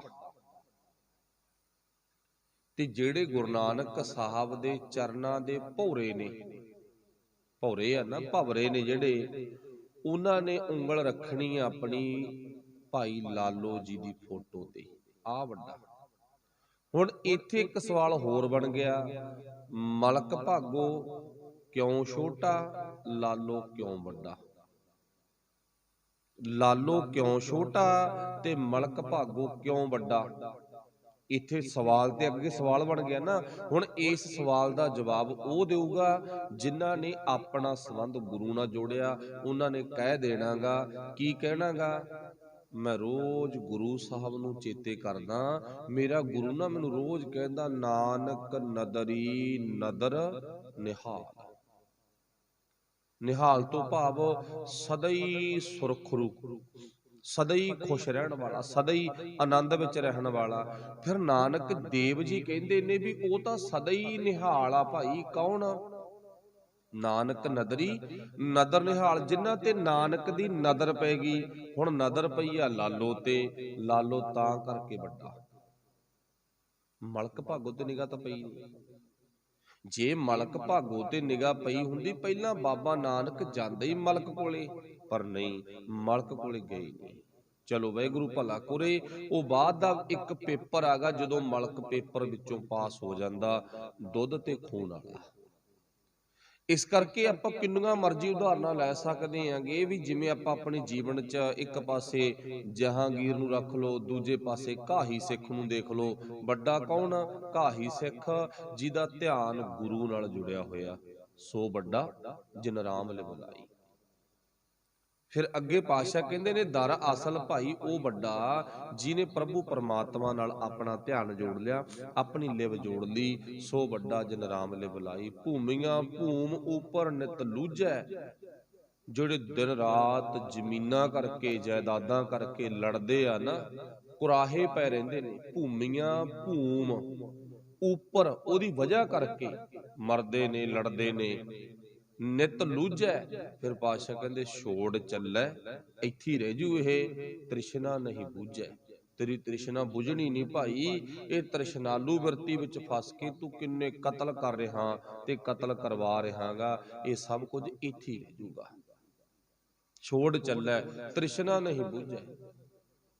ਫਿਰ ਪਾਤਸ਼ਾਹ ਕਹਿੰਦੇ, ਕਹੋ ਨਾਨਕੇ ਤਤ ਵਿਚਾਰਾ। ਦਰਅਸਲ ਤਤ ਦੀ ਵਿਚਾਰਤਾ ਇਹੀ ਆ, ਬਿਨ ਹਰ ਭਜਨ ਨਹੀਂ ਛੁਟਕਾਰਾ। ਇੱਥੋਂ ਆਪਣੀ ਗੱਲ ਸ਼ੁਰੂ ਹੋਈ ਸੀ ਵੀ ਪਰਮਾਤਮਾ ਦੇ ਭਜਨ ਤੋਂ ਬਿਨਾ ਛੁਟਕਾਰਾ ਨਹੀਂ ਹੈ, ਰੱਬ ਦੇ ਨਾਮ ਤੋਂ ਬਿਨਾ ਛੁਟਕਾਰਾ ਨਹੀਂ ਹੈ। ਪਰਮਾਤਮਾ ਦੇ ਨਾਮ ਨਾਲ ਮਨੁੱਖ ਦੀ ਜ਼ਿੰਦਗੀ ਮਜ਼ਬੂਤ ਹੁੰਦੀ ਆ। ਇਹ ਸਾਡੇ ਲਈ ਸਭ ਤੋਂ ਵੱਡੀ ਖੁਰਾਕ ਆ। ਪਰਮਾਤਮਾ ਦੀ ਬਾਣੀ ਕਰਕੇ, ਗੁਰੂ ਦੀ ਬਾਣੀ ਕਰਕੇ, ਗੁਰੂ ਦੇ ਬਚਨਾਂ ਕਰਕੇ ਸਾਡਾ ਜੀਵਨ, ਸਾਡੀ ਜ਼ਿੰਦਗੀ, ਸਾਡੀ ਆਤਮਾ, ਸਾਡਾ ਮਨ ਮਜ਼ਬੂਤ ਹੁੰਦਾ। ਤੇ ਜਦੋਂ ਬੰਦੇ ਦਾ ਮਨ ਮਜ਼ਬੂਤ ਹੋ ਗਿਆ, ਉਦੋਂ ਭਾਵੇਂ ਪੱਥਰਾਂ ਨਾਲ ਟਕਰਾ ਦੋ, ਇਹ ਪੱਥਰਾਂ ਦੇ ਮੂੰਹ ਵੀ ਮੋੜ ਦੂਗਾ। ਉਦੋਂ ਭਾਵੇਂ ਹਾਥੀਆਂ ਨਾਲ ਭੜਿਆ ਦੋ, ਉਦੋਂ ਹਾਥੀਆਂ ਨੂੰ ਵੀ ਮੂਹਰੇ ਲਾ ਲਊਗਾ। ਉਦੋਂ ਭਾਵੇਂ ਜੰਗਲੀ ਸ਼ੇਰਾਂ ਦੇ ਨਾਲ ਮੁਕਾਬਲਾ ਕਰਾ ਦੋ ਤੇ ਜੰਗਲੀ ਸ਼ੇਰਾਂ ਨੂੰ ਵੀ ਜਿੱਤ ਜੂਗਾ, ਜਦੋਂ ਮਨ ਮਜ਼ਬੂਤ ਹੋਇਆ। ਜੇ ਮਨ ਮਜ਼ਬੂਤ ਨਹੀਂ ਹੈ ਤੇ ਫਿਰ ਭਾਈ ਅਸੀਂ ਕੱਚੇ ਤਾਗਿਆਂ ਤੋਂ ਵੀ ਡਰਦੇ ਹਾਂ, ਫਿਰ ਅਸੀਂ ਪਰਛਾਵਿਆਂ ਤੋਂ ਵੀ ਡਰਦੇ ਹਾਂ, ਫਿਰ ਅਸੀਂ ਨਿੱਕੀਆਂ ਨਿੱਕੀਆਂ ਗੱਲਾਂ ਤੋਂ ਵੀ ਡਰਦੇ ਹਾਂ, ਫਿਰ ਅਸੀਂ ਪਣਾਈ ਸਵਾਈ ਤੋਂ ਵੀ ਡਰਦੇ ਹਾਂ। ਇਹ ਅੱਜ ਦੀ ਆਪਾਂ ਥੋੜੇ ਜਿਹੇ ਟਾਈਮ ਦੀ ਵਿਚਾਰ ਕੀਤੀ ਆ। ਗੁਰੂ ਕਿਰਪਾ ਕਰੇ ਅਗਲਾ ਪੱਖ ਆਪਾਂ ਰੋਜ਼ਾਨਾ ਇਤਿਹਾਸ ਦਾ ਪੜ੍ਹਨੇ ਆ। ਧੰਨ ਗੁਰੂ ਗੋਬਿੰਦ ਸਿੰਘ ਸੱਚੇ ਪਾਤਸ਼ਾਹ ਜੀ ਦੇ ਜੀਵਨ ਨੂੰ ਕਾਫੀ ਲੰਮੇ ਟਾਈਮ ਤੋਂ ਪੜ੍ਹਦੇ ਆ ਰਹੇ ਆ। ਮਾਲਕ ਕਿਰਪਾ ਕਰੇ। ਆਸ ਕਰਦੇ ਆ ਵੀ ਆਪਣੇ ਗੁਰੂ ਦੀ ਜੀਵਨੀ, ਇਤਿਹਾਸ, ਜਿੰਨਾ ਕੁ ਗੁਰੂ ਸਾਹਿਬ ਨੇ ਮਤ ਬੁੱਧ ਬਖਸ਼ਿਸ਼ ਕੀਤੀ ਆ, ਉਹਦੇ ਅਨੁਸਾਰ ਪੜ੍ਹਿਆਗਾ, ਸੁਣਿਆਗਾ, ਉਹ ਚੇਤੇ ਹੋਵੇਗਾ। ਨਹੀਂ ਚੇਤੇ, ਕੋਸ਼ਿਸ਼ ਕਰਿਓ ਦਿਮਾਗ ਨੂੰ ਦੁਬਾਰਾ ਬੋਲ ਕੇ ਨਾ, ਜਾਂ ਉਹਨੂੰ ਹਿਲਾ ਕੇ, ਉਹਨੂੰ ਛੇੜ ਕੇ ਦੁਬਾਰਾ ਨਾ ਚੇਤੇ ਕਰਨ ਦੀ। ਫਿਰ ਗੁਰੂ ਜ਼ਰੂਰ ਬਖਸ਼ਿਸ਼ ਕਰਦਾ। ਜੋ ਗੱਲਾਂ ਸੁਣੀਆਂ ਹੁੰਦੀਆਂ ਦਿਮਾਗ ਨੂੰ ਆਪਾਂ ਛੇੜਦੇ ਆ ਨਾ, ਦੁਬਾਰਾ ਹਿਲਾਉਂਦੇ ਆ, ਇਹਦਾ ਬਟਨ ਨੱਪਦੇ ਆ, ਇਹ ਦੁਬਾਰਾ ਚੇਤੇ ਕਰ ਲੈਂਦਾ। ਐਸੀ ਗੱਲ ਨਹੀਂ ਵੀ ਨਹੀਂ ਕਰਦਾ, ਇਹਦੀ ਮੈਮਰੀ ਬਹੁਤ ਵੱਡੀ ਆ, ਇਹ ਮੈਮਰੀ ਸੇਵ ਤਾਂ ਕਰ ਲੈਂਦਾ, ਪਰ ਉਹਦੇ ਉੱਪਰ ਅਸੀਂ ਡਾਟਾ ਹੋਰ ਸੁੱਟ ਦਿੰਨੇ ਆ, ਤੇ ਤਾਂ ਕਰਕੇ ਪਹਿਲਾਂ ਵਾਲੀ ਗੱਲ ਨੱਪੀ ਜਾਂਦੀ ਆ, ਤੇ ਪਹਿਲਾਂ ਵਾਲੀ ਗੱਲ ਨੱਪਣ ਕਰਕੇ ਅਸੀਂ ਭੁੱਲ ਜਾਂਦੇ ਆ। ਜਿਵੇਂ ਕੰਪਿਊਟਰ ਆ ਨਾ, ਮੋਬਾਈਲ ਫੋਨ ਆ, ਜਿਹੜੀਆਂ ਸਾਲ ਪਹਿਲਾਂ ਤੁਹਾਡੇ ਫੋਨ ਦੇ ਵਿੱਚ ਫੋਟੋਆਂ ਨਾ, ਉਹ ਥੱਲੇ ਨੱਪੀਆਂ ਗਈਆਂ, ਉਹਦੇ ਉੱਪਰ ਹੋਰ ਨਵੀਆਂ ਫੋਟੋਆਂ ਆ ਗਈਆਂ, ਉੱਠਦੀਆਂ ਨਹੀਂ, ਉਹ ਉੱਥੇ ਪਈਆਂ। ਤੇ ਜੇ ਮੋਬਾਈਲ ਫਰੋਲਾਂਗੇ ਆਪਾਂ, ਉਹਨੂੰ ਛੇੜਾਂਗੇ, ਤਾਂ ਫਿਰ ਉਹ ਪਿਛਲਾ ਡਾਟਾ ਵੀ ਸਾਰਾ ਸਾਡੇ ਸਾਹਮਣੇ ਆ ਜਾਊਗਾ। ਇਵੇਂ ਜਿਵੇਂ ਦਿਮਾਗ ਆ, ਜੋ ਪਿੱਛੇ ਸੁਣਿਆ, ਜੋ ਪਿੱਛੇ ਪੜ੍ਹਿਆ, ਤੇ ਜੇ ਆਪਾਂ ਦਿਮਾਗ ਦੀ ਮੈਮਰੀ ਨੂੰ ਛੇੜਾਂਗੇ ਨਾ, ਤਾਂ ਪਿਛਲਾ ਡਾਟਾ ਸਾਡੇ ਜ਼ਰੂਰ ਚੇਤੇ ਆ ਜਾਊਗਾ। ਤੇ ਗੁਰੂ ਗੋਬਿੰਦ ਸਿੰਘ ਮਹਾਰਾਜ ਜੀ ਦੀ ਜੀਵਨੀ ਇਤਿਹਾਸ ਆਸ ਕਰਦੇ ਹਾਂ ਤੁਹਾਡੇ ਚੇਤੇ ਹੋਵੇਗਾ। ਨਹੀਂ ਚੇਤੇ ਤਾਂ ਜ਼ਰੂਰ ਮੋਬਾਈਲ ਫੋਨ ਤੋਂ ਸਿੱਖਿਆ ਲੈ ਕੇ ਆਪਾਂ ਆਪਣੇ ਦਿਮਾਗ ਦੀ ਮੈਮਰੀ ਨੂੰ ਹਿਲਾਈਏ, ਛੇੜੀਏ, ਤਾਂ ਪਿਛਲਾ ਸਾਰਾ ਇਤਿਹਾਸ ਸਾਡੇ ਚੇਤੇ ਹੋਵੇਗਾ। ਗੁਰੂ ਗੋਬਿੰਦ ਸਿੰਘ ਮਹਾਰਾਜ ਜੀ ਨੇ ਬੰਦਾ ਸਿੰਘ ਬਹਾਦਰ, ਜਿਨ੍ਹਾਂ ਦਾ ਪਹਿਲਾ ਨਾਮ ਮਾਧੋਦਾਸ ਵੈਰਾਗੀ ਆ, ਉਹਦੇ ਬਾਰੇ ਆਪਾਂ ਕੱਲ ਸੁਣਿਆ ਸੀ। ਮਾਧੋਦਾਸ ਵੈਰਾਗੀ ਨੂੰ ਬੰਦਾ ਬਣਾ ਕੇ, ਅੰਮ੍ਰਿਤ ਛਕਾ ਕੇ ਪੰਜਾਬ ਦੀ ਧਰਤੀ ਵੱਲ ਤੋਰਿਆ। ਇਹ ਵੀ ਦੱਸਿਆ ਜਾਂਦਾ ਮਾਤਾ ਸਾਹਿਬ ਕੌਰ ਨੇ ਵੀ, ਮਾਤਾ ਸਾਹਿਬ ਕੌਰ ਨੇ ਵੀ ਨਾ ਬੰਦਾ ਸਿੰਘ ਬਹਾਦਰ ਨੂੰ ਆਪਣੇ ਵੱਲੋਂ ਸਿਰਪਾਓ ਭੇਟ ਕੀਤਾ ਸੀ। ਜਾ ਪੁੱਤ, ਤੈਨੂੰ ਪੰਜਾਬ ਸਾਦਾ, ਤੈਨੂੰ ਪੰਜਾਬ ਦੀ ਧਰਤੀ ਆਵਾਜ਼ਾਂ ਮਾਰਦੀ ਆ, ਤੇ ਪੰਜਾਬ ਦੀ ਧਰਤੀ ਉਹ ਧਰਤੀ ਆ ਜਿਹਨੂੰ ਸਾਡੇ ਲਿਖਾਰੀਆਂ ਨੇ ਇਹ ਵੀ ਲਿਖਿਆ, ਪੰਜਾਬ ਵਸਦਾ ਗੁਰਾਂ ਦੇ ਨਾਂ ਤੇ। ਅੱਜ ਤਾਂ ਪੰਜਾਬ ਚਿੱਟੇ ਦੇ ਨਾਂ ਤੇ ਵਸਣ ਲੱਗ ਗਿਆ, ਮਾਫ ਕਰਨਾ, ਨਸ਼ਿਆਂ ਦੇ ਨਾਂ 'ਚ ਮਸ਼ਹੂਰ ਹੋ ਗਿਆ। ਦੁਖਾਂਤ ਆ ਨਾ, ਅੱਜ ਤਾਂ ਫੈਸ਼ਨ ਪ੍ਰਸਤੀ ਕਰਕੇ ਪੰਜਾਬ ਮੂਹਰੇ ਲੰਘ ਗਿਆ, ਅੱਜ ਤਾਂ ਲੁੱਟਾਂ ਖੋਹਾਂ 'ਚ ਪੰਜਾਬ ਮੂਹਰੇ ਲੰਘ ਗਿਆ, ਅੱਜ ਤਾਂ ਬੇਈਮਾਨੀਆਂ 'ਚ ਪੰਜਾਬ ਮੂਹਰੇ ਲੰਘ ਗਿਆ। ਪਰ ਕਦੇ ਇਸੇ ਧਰਤੀ ਤੋਂ ਆਵਾਜ਼ ਉੱਠਦੀ ਸੀ, ਮਿੱਤਰੋ ਪੰਜਾਬ ਸਾਡਾ ਸੋਨੇ ਦੀ ਚਿੜੀ, ਤੇ ਵਾਕਈ ਸੋਨੇ ਦੀ ਚਿੜੀ ਹੈ, ਰਹੇਗਾ, ਕੋਈ ਸ਼ੱਕ ਨਹੀਂ, ਪਰ ਸੋਨੇ ਦੀ ਚਿੜੀ ਨੂੰ ਅਸੀਂ ਮੈਲ ਚੜਾਤੀ, ਕਸੂਰ ਸਾਡਾ, ਵਾਹਿਗੁਰੂ ਭਲਾ ਕਰੇ। ਫਿਰ ਮਾਤਾ ਸਾਹਿਬ ਕੌਰ ਨੇ ਵੀ ਅਸੀਸ ਦਿੱਤੀ ਆ, ਦੇਹੋ ਸੱਜਣ ਅਸੀਸੜੀਆਂ। ਮਾਂ ਦਾ ਵੀ ਰੋਲ ਆ, ਇਦਾਂ ਨਹੀਂਗਾ ਵੀ ਇਕੱਲੇ ਗੁਰੂ ਸਾਹਿਬ ਦਾ ਰੋਲ ਆ। ਬਖਸ਼ਿਸ਼ਾਂ ਜਿੱਥੇ ਜਿੱਥੇ ਲੋੜ ਆ, ਮਾਤਾ ਗੁਜਰ ਕੌਰ ਵੀ ਬੋਲਦੇ ਨੇ, ਬੇਬੇ ਨਾਨਕੀ ਵੀ ਬੋਲਦੇ ਆ, ਮਾਤਾ ਖੀਵੀ ਵੀ ਬੋਲਦੀ ਆ, ਮਨਸਾ ਦੇਵੀ ਵੀ ਬੋਲਦੀ ਆ, ਚੌਥੇ ਪਾਤਸ਼ਾਹ ਧਰਮ ਪਤਨੀ ਬੀਬੀ ਭਾਨੀ ਵੀ ਬੋਲਦੀ ਆ, ਪੰਜਵੇਂ ਪਾਤਸ਼ਾਹ ਦੀ ਧਰਮ ਪਤਨੀ ਮਾਤਾ ਗੰਗਾ ਜੀ ਵੀ ਬੋਲਦੀ ਆ ਨਾ। ਸਾਰੇ ਗੁਰੂਆਂ ਦੇ ਘਰਾਂ ਵਾਲੀਆਂ ਬੋਲਦੀਆਂ, ਨਾਲ ਮਾਤਾ ਦਮੋਦਰੀ ਜੀ ਵੀ ਬੋਲਦੀ ਆ ਨਾ। ਇਸ ਕਰਕੇ ਆਪਾਂ ਚੇਤੇ ਰੱਖਣਾ ਵੀ ਗੁਰੂ ਸਾਹਿਬ ਦੇ ਪਰਿਵਾਰ ਵੀ ਨਾਲ ਸਾਨੂੰ ਅਸੀਸਾਂ ਦਿੰਦੇ ਆ। ਮਾਤਾ ਜੀ ਨੇ ਵੀ ਆਪਣੇ ਕੋਲੋਂ ਬਖਸ਼ਿਸ਼ ਕੀਤੀ ਆ। ਪੰਜਾਬ ਦੀ ਧਰਤੀ ਤੇ ਆਉਣ ਵੇਲੇ ਗੁਰੂ ਸਾਹਿਬ ਨੇ ਕੁਝ ਸ਼ਸਤਰ, ਅਸੀਸ, ਬਖਸ਼ਿਸ਼ ਕੀਤੀ ਆ। ਗੁਰੂ ਤੇਰੇ ਅੰਗ ਸੰਗ ਹੈ, ਤੇ ਨਾਲ ਇਹ ਗੱਲ ਕਹੀ ਆ, ਘੋਲ ਨਹੀਂ ਕਰਨੀ, ਹਿੰਮਤ ਨਾਲ ਜਾ। ਗੁਰੂ ਸਾਹਿਬ ਨੂੰ ਪਤਾ ਬੰਦਾ ਸਿੰਘ ਬਹਾਦਰ ਦੀ ਉਮਰ ਥੋੜ੍ਹੀ ਬਾਕੀ ਬਚਦੀ ਆ, ਬਹੁਤੀ ਨਹੀਂ ਹੈ। ਗੁਰੂ ਤਾਂ ਜਾਣੀ ਜਾਣ ਨਾ, ਗੁਰੂ ਨੂੰ ਕੌਣ ਭਾਵ ਦੱਸ ਸਕਦਾ ਵੀ ਇਸ ਤਰ੍ਹਾਂ ਦਾ ਇਉਂ ਨਹੀਂ ਕਾਰਜ, ਇਉਂ ਕਾਰਜ ਹੋਣਾ ਚਾਹੀਦਾ, ਕੌਣ ਰਾਏ ਦੇ ਸਕਦਾ ਨਾ। ਗੁਰੂ ਤਾਂ ਖੁਦ ਹੀ ਆਪਣੇ ਦਿਮਾਗ ਤੋਂ ਆਪ ਰਹਿ ਲੈਂਦਾ ਵੀ ਕੀ ਕਰਨਾ ਕੀ ਨਹੀਂ ਕਰਨਾ। ਜਾ ਪੁੱਤ ਹਿੰਮਤ ਨਾਲ। ਫਿਰ ਆਪਾਂ ਨੂੰ ਪਤਾ ਬੰਦਾ ਸਿੰਘ ਬਹਾਦਰ ਐਸਾ ਬਹਾਦਰ ਯੋਧਾ ਬਣ ਕੇ ਨੰਦੇੜ ਦੀ ਧਰਤੀ ਤੋਂ ਚੱਲਿਆ, ਜੋ ਪੰਜਾਬ ਦੀ ਧਰਤੀ ਤੇ ਗੁਰੂ ਦੋਖੀ ਸਨ, ਸਭ ਨੂੰ ਵਾਰੀ ਵਾਰੀ ਸੋਧਾ ਲਾਇਆ। ਇੱਥੋਂ ਇਹ ਵੀ ਦੱਸਿਆ ਜਾਂਦਾ ਮਾਤਾ ਸਾਹਿਬ ਕੌਰ ਦਿੱਲੀ ਵਾਪਸ ਪਰਤ ਆਏ ਸਨ, ਦਿੱਲੀ ਨੂੰ ਵਾਪਸ ਭੇਜ ਦਿੱਤੇ ਸਨ। ਰਸਤੇ ਵਿੱਚ ਮਾਤਾ ਸਾਹਿਬ ਕੌਰ ਦਾ ਗੁਰਦੁਆਰਾ ਸਾਹਿਬ ਵੀ ਬਣਿਆ ਪਿਆ ਗਾ। ਜਦੋਂ ਆਪਾਂ ਹਜ਼ੂਰ ਸਾਹਿਬ ਜਾਂਦੇ ਆ, ਥੋੜਾ ਜਿਹਾ ਨੇੜੇ ਜਾ ਕੇ ਗੁਰਦੁਆਰਾ ਸਾਹਿਬ ਮਾਤਾ ਸਾਹਿਬ ਕੌਰ ਦਾ ਵੀ ਸਾਨੂੰ ਮਿਲਦਾ ਗਾ। ਚਲੋ, ਧੰਨ ਗੁਰੂ ਗੋਬਿੰਦ ਸਿੰਘ ਮਹਾਰਾਜ ਜੀ ਫਿਰ ਬੰਦਾ ਸਿੰਘ ਬਹਾਦਰ ਨੂੰ ਤੋੜਨ ਤੋਂ ਬਾਅਦ, ਬੰਦਾ ਸਿੰਘ ਬਹਾਦਰ ਦੇ ਨਾਂ ਤੇ ਗੋਦਾਵਰੀ ਦੇ ਕੰਢੇ ਗੁਰਦੁਆਰਾ ਸਾਹਿਬ ਬਣਿਆ ਪਿਆ ਗਾ, ਉਹ ਤੁਹਾਨੂੰ ਸਾਰਿਆਂ ਨੂੰ ਚੇਤੇ ਪਤਾ ਗਾ। ਉਸ ਤੋਂ ਬਾਅਦ ਗੁਰੂ ਸਾਹਿਬ ਜੀ ਜਿੱਥੇ ਤਖਤ ਆ ਨਾ ਇਸ ਥਾਂ ਤੇ ਆ ਗਏ ਸੀ। ਇੱਥੇ ਉਹ ਕਹਿ ਲੋ ਪੱਕੀ ਮੰਜੀ ਲਾ ਗਈ ਸੀਗੀ ਤੇ ਗੁਰੂ ਸਾਹਿਬ ਕਾਫੀ ਲੰਮਾ ਟਾਈਮ ਇਸ ਧਰਤੀ ਤੇ ਰਹੇ ਨੇ। ਹੁਣ ਇੱਥੋਂ ਆਸੇ ਪਾਸੇ ਵੀ ਜਾਂਦੇ ਨੇ। ਇੱਕ ਮੈਂ ਥੋੜੀ ਜਿਹੀ ਇੱਥੇ ਹੋਰ ਆਪਣੀ ਜੀ ਨਾਲ ਗੱਲ ਸਾਂਝੀ ਕਰ ਲਵਾਂ। ਇਸ ਧਰਤੀ ਨੂੰ ਆਪਾਂ ਕਹਿੰਦੇ ਆਂਗੇ ਨੰਦੇੜ, ਤੇ ਨੰਦੇੜ ਦਾ ਜਿਹੜਾ ਪਿਛੋਕੜ ਆ ਇਹਦਾ ਨਾਂ ਆਗਾ ਨੌ ਨੰਦ। ਨੰਨੇ ਕਨੌੜਾ ਤੇ ਨੰਨੇ ਤੇ ਟਿੱਪੀ ਦੱਦਾ ਨੰਦ, ਨੌ ਨੰਦ। ਇਸ ਧਰਤੀ ਤੇ ਮਸ਼ਹੂਰ ਸੀ ਨੌ ਨੰਦ, ਜਾਣੀ ਕਿ 9 ਸਾਧੂ। ਮੰਨਿਆ ਜਾਂਦਾ ਵੀ ਕਦੇ ਐਸਾ ਵਕਤ ਸੀ, ਸ਼ਾਇਦ ਉਹ ਸਾਡੇ ਇਤਿਹਾਸ ਨੇ ਵਾਰਤਾ ਨੂੰ ਸੰਭਾਲਿਆ ਨਹੀਂ, ਕੋਈ ਕਿਤੇ ਕਿਤੇ ਹਵਾਲਾ ਮਿਲਦਾ ਵੀ 6ਵੇਂ ਪਾਤਸ਼ਾਹ ਵੀ ਗਏ ਸੀ ਇਸ ਏਰੀਏ ਦੇ ਵਿੱਚ, ਤੇ ਉਦੋਂ ਇਹ 9 ਨੰਦ 9 ਰਿਖੀ ਮਸ਼ਹੂਰ ਸੀ, ਤਕੜੇ ਸੀ, ਜਾਣੀ ਕਿ ਚਲੋ ਭਲੇ ਮਾਨਸ ਬੰਦੇ ਕਹਿ ਲਓ ਵੀ ਭਲੇ ਮਾਨਸ ਸਨ। ਤੇ ਉਹਨਾਂ ਦੇ ਨਾਂ ਤੇ 9 ਨੰਦ ਇਹ ਨਗਰ ਵੱਜਿਆ ਸੀ, 9 ਨੰਦ। ਤੇ 9 ਨੰਦ ਤੋਂ ਭਾਵ ਬਾਅਦ ਕੀ ਬਣ ਗਿਆ? ਨੰਦੇੜ। ਨੰਨੇ ਤੇ ਟਿੱਪੀ ਦੱਦੇ ਲਾਵਾਂ ਡਾੜਾ, ਨੰਦੇੜ ਤੇ ਮਹਾਰਾਸ਼ਟਰ ਦਾ ਏਰੀਆ। ਫਿਰ ਧੰਨ ਗੁਰੂ ਗੋਬਿੰਦ ਸਿੰਘ ਮਹਾਰਾਜ ਜੀ ਇਸ ਧਰਤੀ ਤੇ ਰਹਿ ਰਹੇ ਨੇ। ਉਸ ਤੋਂ ਬਾਅਦ ਆਸੇ ਪਾਸੇ ਪਾਤਸ਼ਾਹ ਜੀ ਚੱਕਰ ਲਾਉਂਦੇ ਨੇ, ਜਿੱਥੇ ਜਿੱਥੇ ਗੁਰੂ ਸਾਹਿਬ ਜੀ ਦੀ ਯਾਦ ਵਿੱਚ ਨਾ ਆਸੇ ਪਾਸੇ 8 ਇਤਿਹਾਸਕ ਗੁਰਦੁਆਰੇ ਨੇ। ਜਿਵੇਂ ਕਿ ਛੋਟੇ ਛੋਟੇ ਹਵਾਲੇ ਲੈ ਲਓ, ਗੁਰਦੁਆਰਾ ਨਗੀਨਾ ਘਾਟ, ਇੱਥੇ ਗੁਰੂ ਸਾਹਿਬ ਜੀ ਰੁਕੇ ਨੇ। ਤਾਂ ਇੱਥੋਂ ਦਾ ਇੱਕ ਬਹੁਤ ਵੱਡਾ ਧਨਾੜ ਵਿਅਕਤੀ ਵਪਾਰੀ, ਉਹ ਗੁਰੂ ਸਾਹਿਬ ਜੀ ਨੂੰ ਨਗੀਨਾ ਭੇਟ ਕਰਨ ਆਇਆ ਸੀ, ਪਰ ਪਾਤਸ਼ਾਹ ਨੇ ਉਹ ਨਗੀਨਾ ਲੈਤਾ ਨਹੀਂ, ਮੋੜਤਾ ਸੀ, ਜਵਾਬ ਦਿੱਤਾ ਸੀ ਨਹੀਂ, ਸਾਨੂੰ ਇਹਨਾਂ ਨਗੀਨਿਆਂ ਦੀ ਲੋੜ ਨਹੀਂ ਹੈ। ਹੁਣ ਇੱਥੇ ਇੱਕ ਗੱਲ ਆਪਾਂ ਹੋਰ ਵੇਖਣੀ ਆ, ਕਿਉਂਕਿ ਇਤਿਹਾਸ ਲਿਖਿਆ ਕੁਝ ਹੋਰ ਹੁੰਦਾ, ਆਪਾਂ ਆਪਣੀ ਸੁਰਤ ਨਾਲ ਵੇਖਣਾ ਕੁਝ ਹੋਰ ਹੁੰਦਾ। ਆਪਾਂ ਵੇਖਣਾ ਕੀ ਆ, ਕਦੇ ਵਕਤ ਸੀ ਪਟਨਾ ਸਾਹਿਬ ਦੀ ਧਰਤੀ ਤੇ ਗੁਰੂ ਸਾਹਿਬ ਨੇ ਕੰਗਣ ਸੋਨੇ ਦੇ ਲਾ ਕੇ ਗੰਗਾ ਵਿੱਚ ਸੁੱਟੇ ਸੀ, ਤੇ ਅੱਜ ਜਾਂਦੀ ਵਾਰੀ ਆ। ਮਤਲਬ ਗੁਰੂ ਸਾਹਿਬ ਦੀ ਉਮਰ ਥੋੜੀ ਰਹਿੰਦੀ ਆ, ਕੁਛ ਦਿਨਾਂ ਦੀ ਨੇ ਬਾਕੀ, ਤੇ ਗੁਰੂ ਸਾਹਿਬ ਕੁਛ ਦਿਨਾਂ ਦੇ ਬਾਕੀ ਨੇ, ਪਰ ਕਿਸੇ ਚੀਜ਼ ਨੂੰ ਜੱਫਾ ਨਹੀਂ ਪਾਇਆ।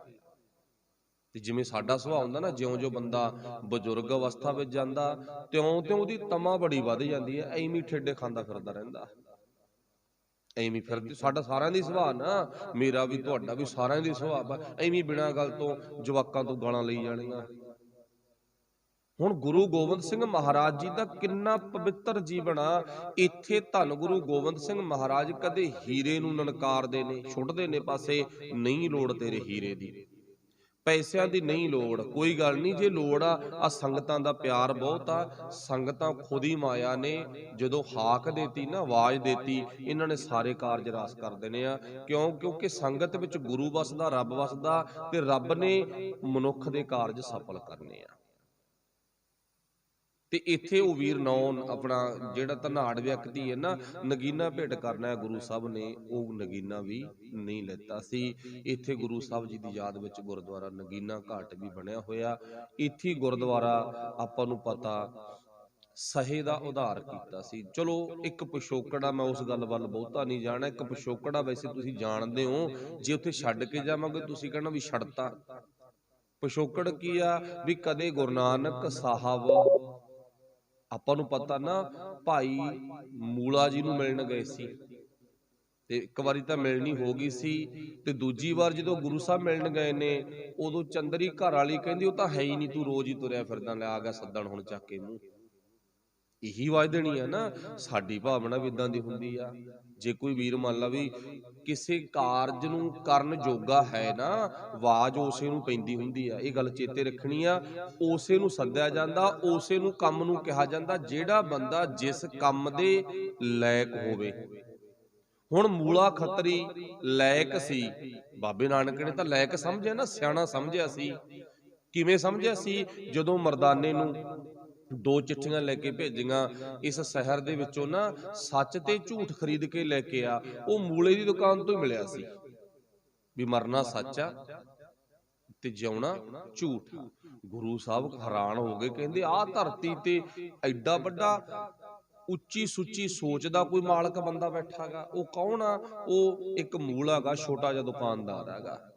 ਫਿਰ ਗੁਰੂ ਸਾਹਿਬ ਮਿਲਣ ਗਏ, ਤਾਂ ਹੀ ਗਏ ਨਾ ਵੀ ਉਹਨਾਂ ਕੋਲੇ ਕੁਛ ਸੀਗਾ।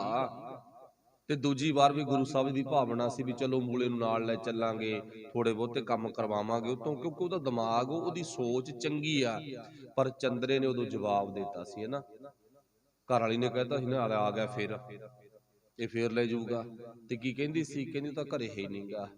ਤੇ ਗੁਰੂ ਸਾਹਿਬ ਨੇ ਕੀ ਕਿਹਾ ਸੀ? ਜਿਹੜੇ ਘਰੇ ਹੋਣ ਨਾ ਉਹਨਾਂ ਨੂੰ ਭਲੀਏ ਜਾਣ ਕੇ ਨਹੀਂ ਕਹੀਦਾ ਹੁੰਦਾ ਵੀ ਘਰੇ ਨਹੀਂ ਹੈ। ਇਹ ਰੱਬ ਦਾ ਪਤਾ ਨਹੀਂ, ਕਿਤੇ ਤੇਰੀ ਭਾਵਨਾ ਪੂਰੀ ਨਾ ਹੋ ਜੇ। ਫਿਰ ਉਹ ਭਾਵਨਾ ਪੂਰੀ ਹੋ ਗਈ ਸੀ, ਉਹ ਗੱਲ ਪੂਰੀ ਹੋ ਗਈ ਸੀ ਨਾ।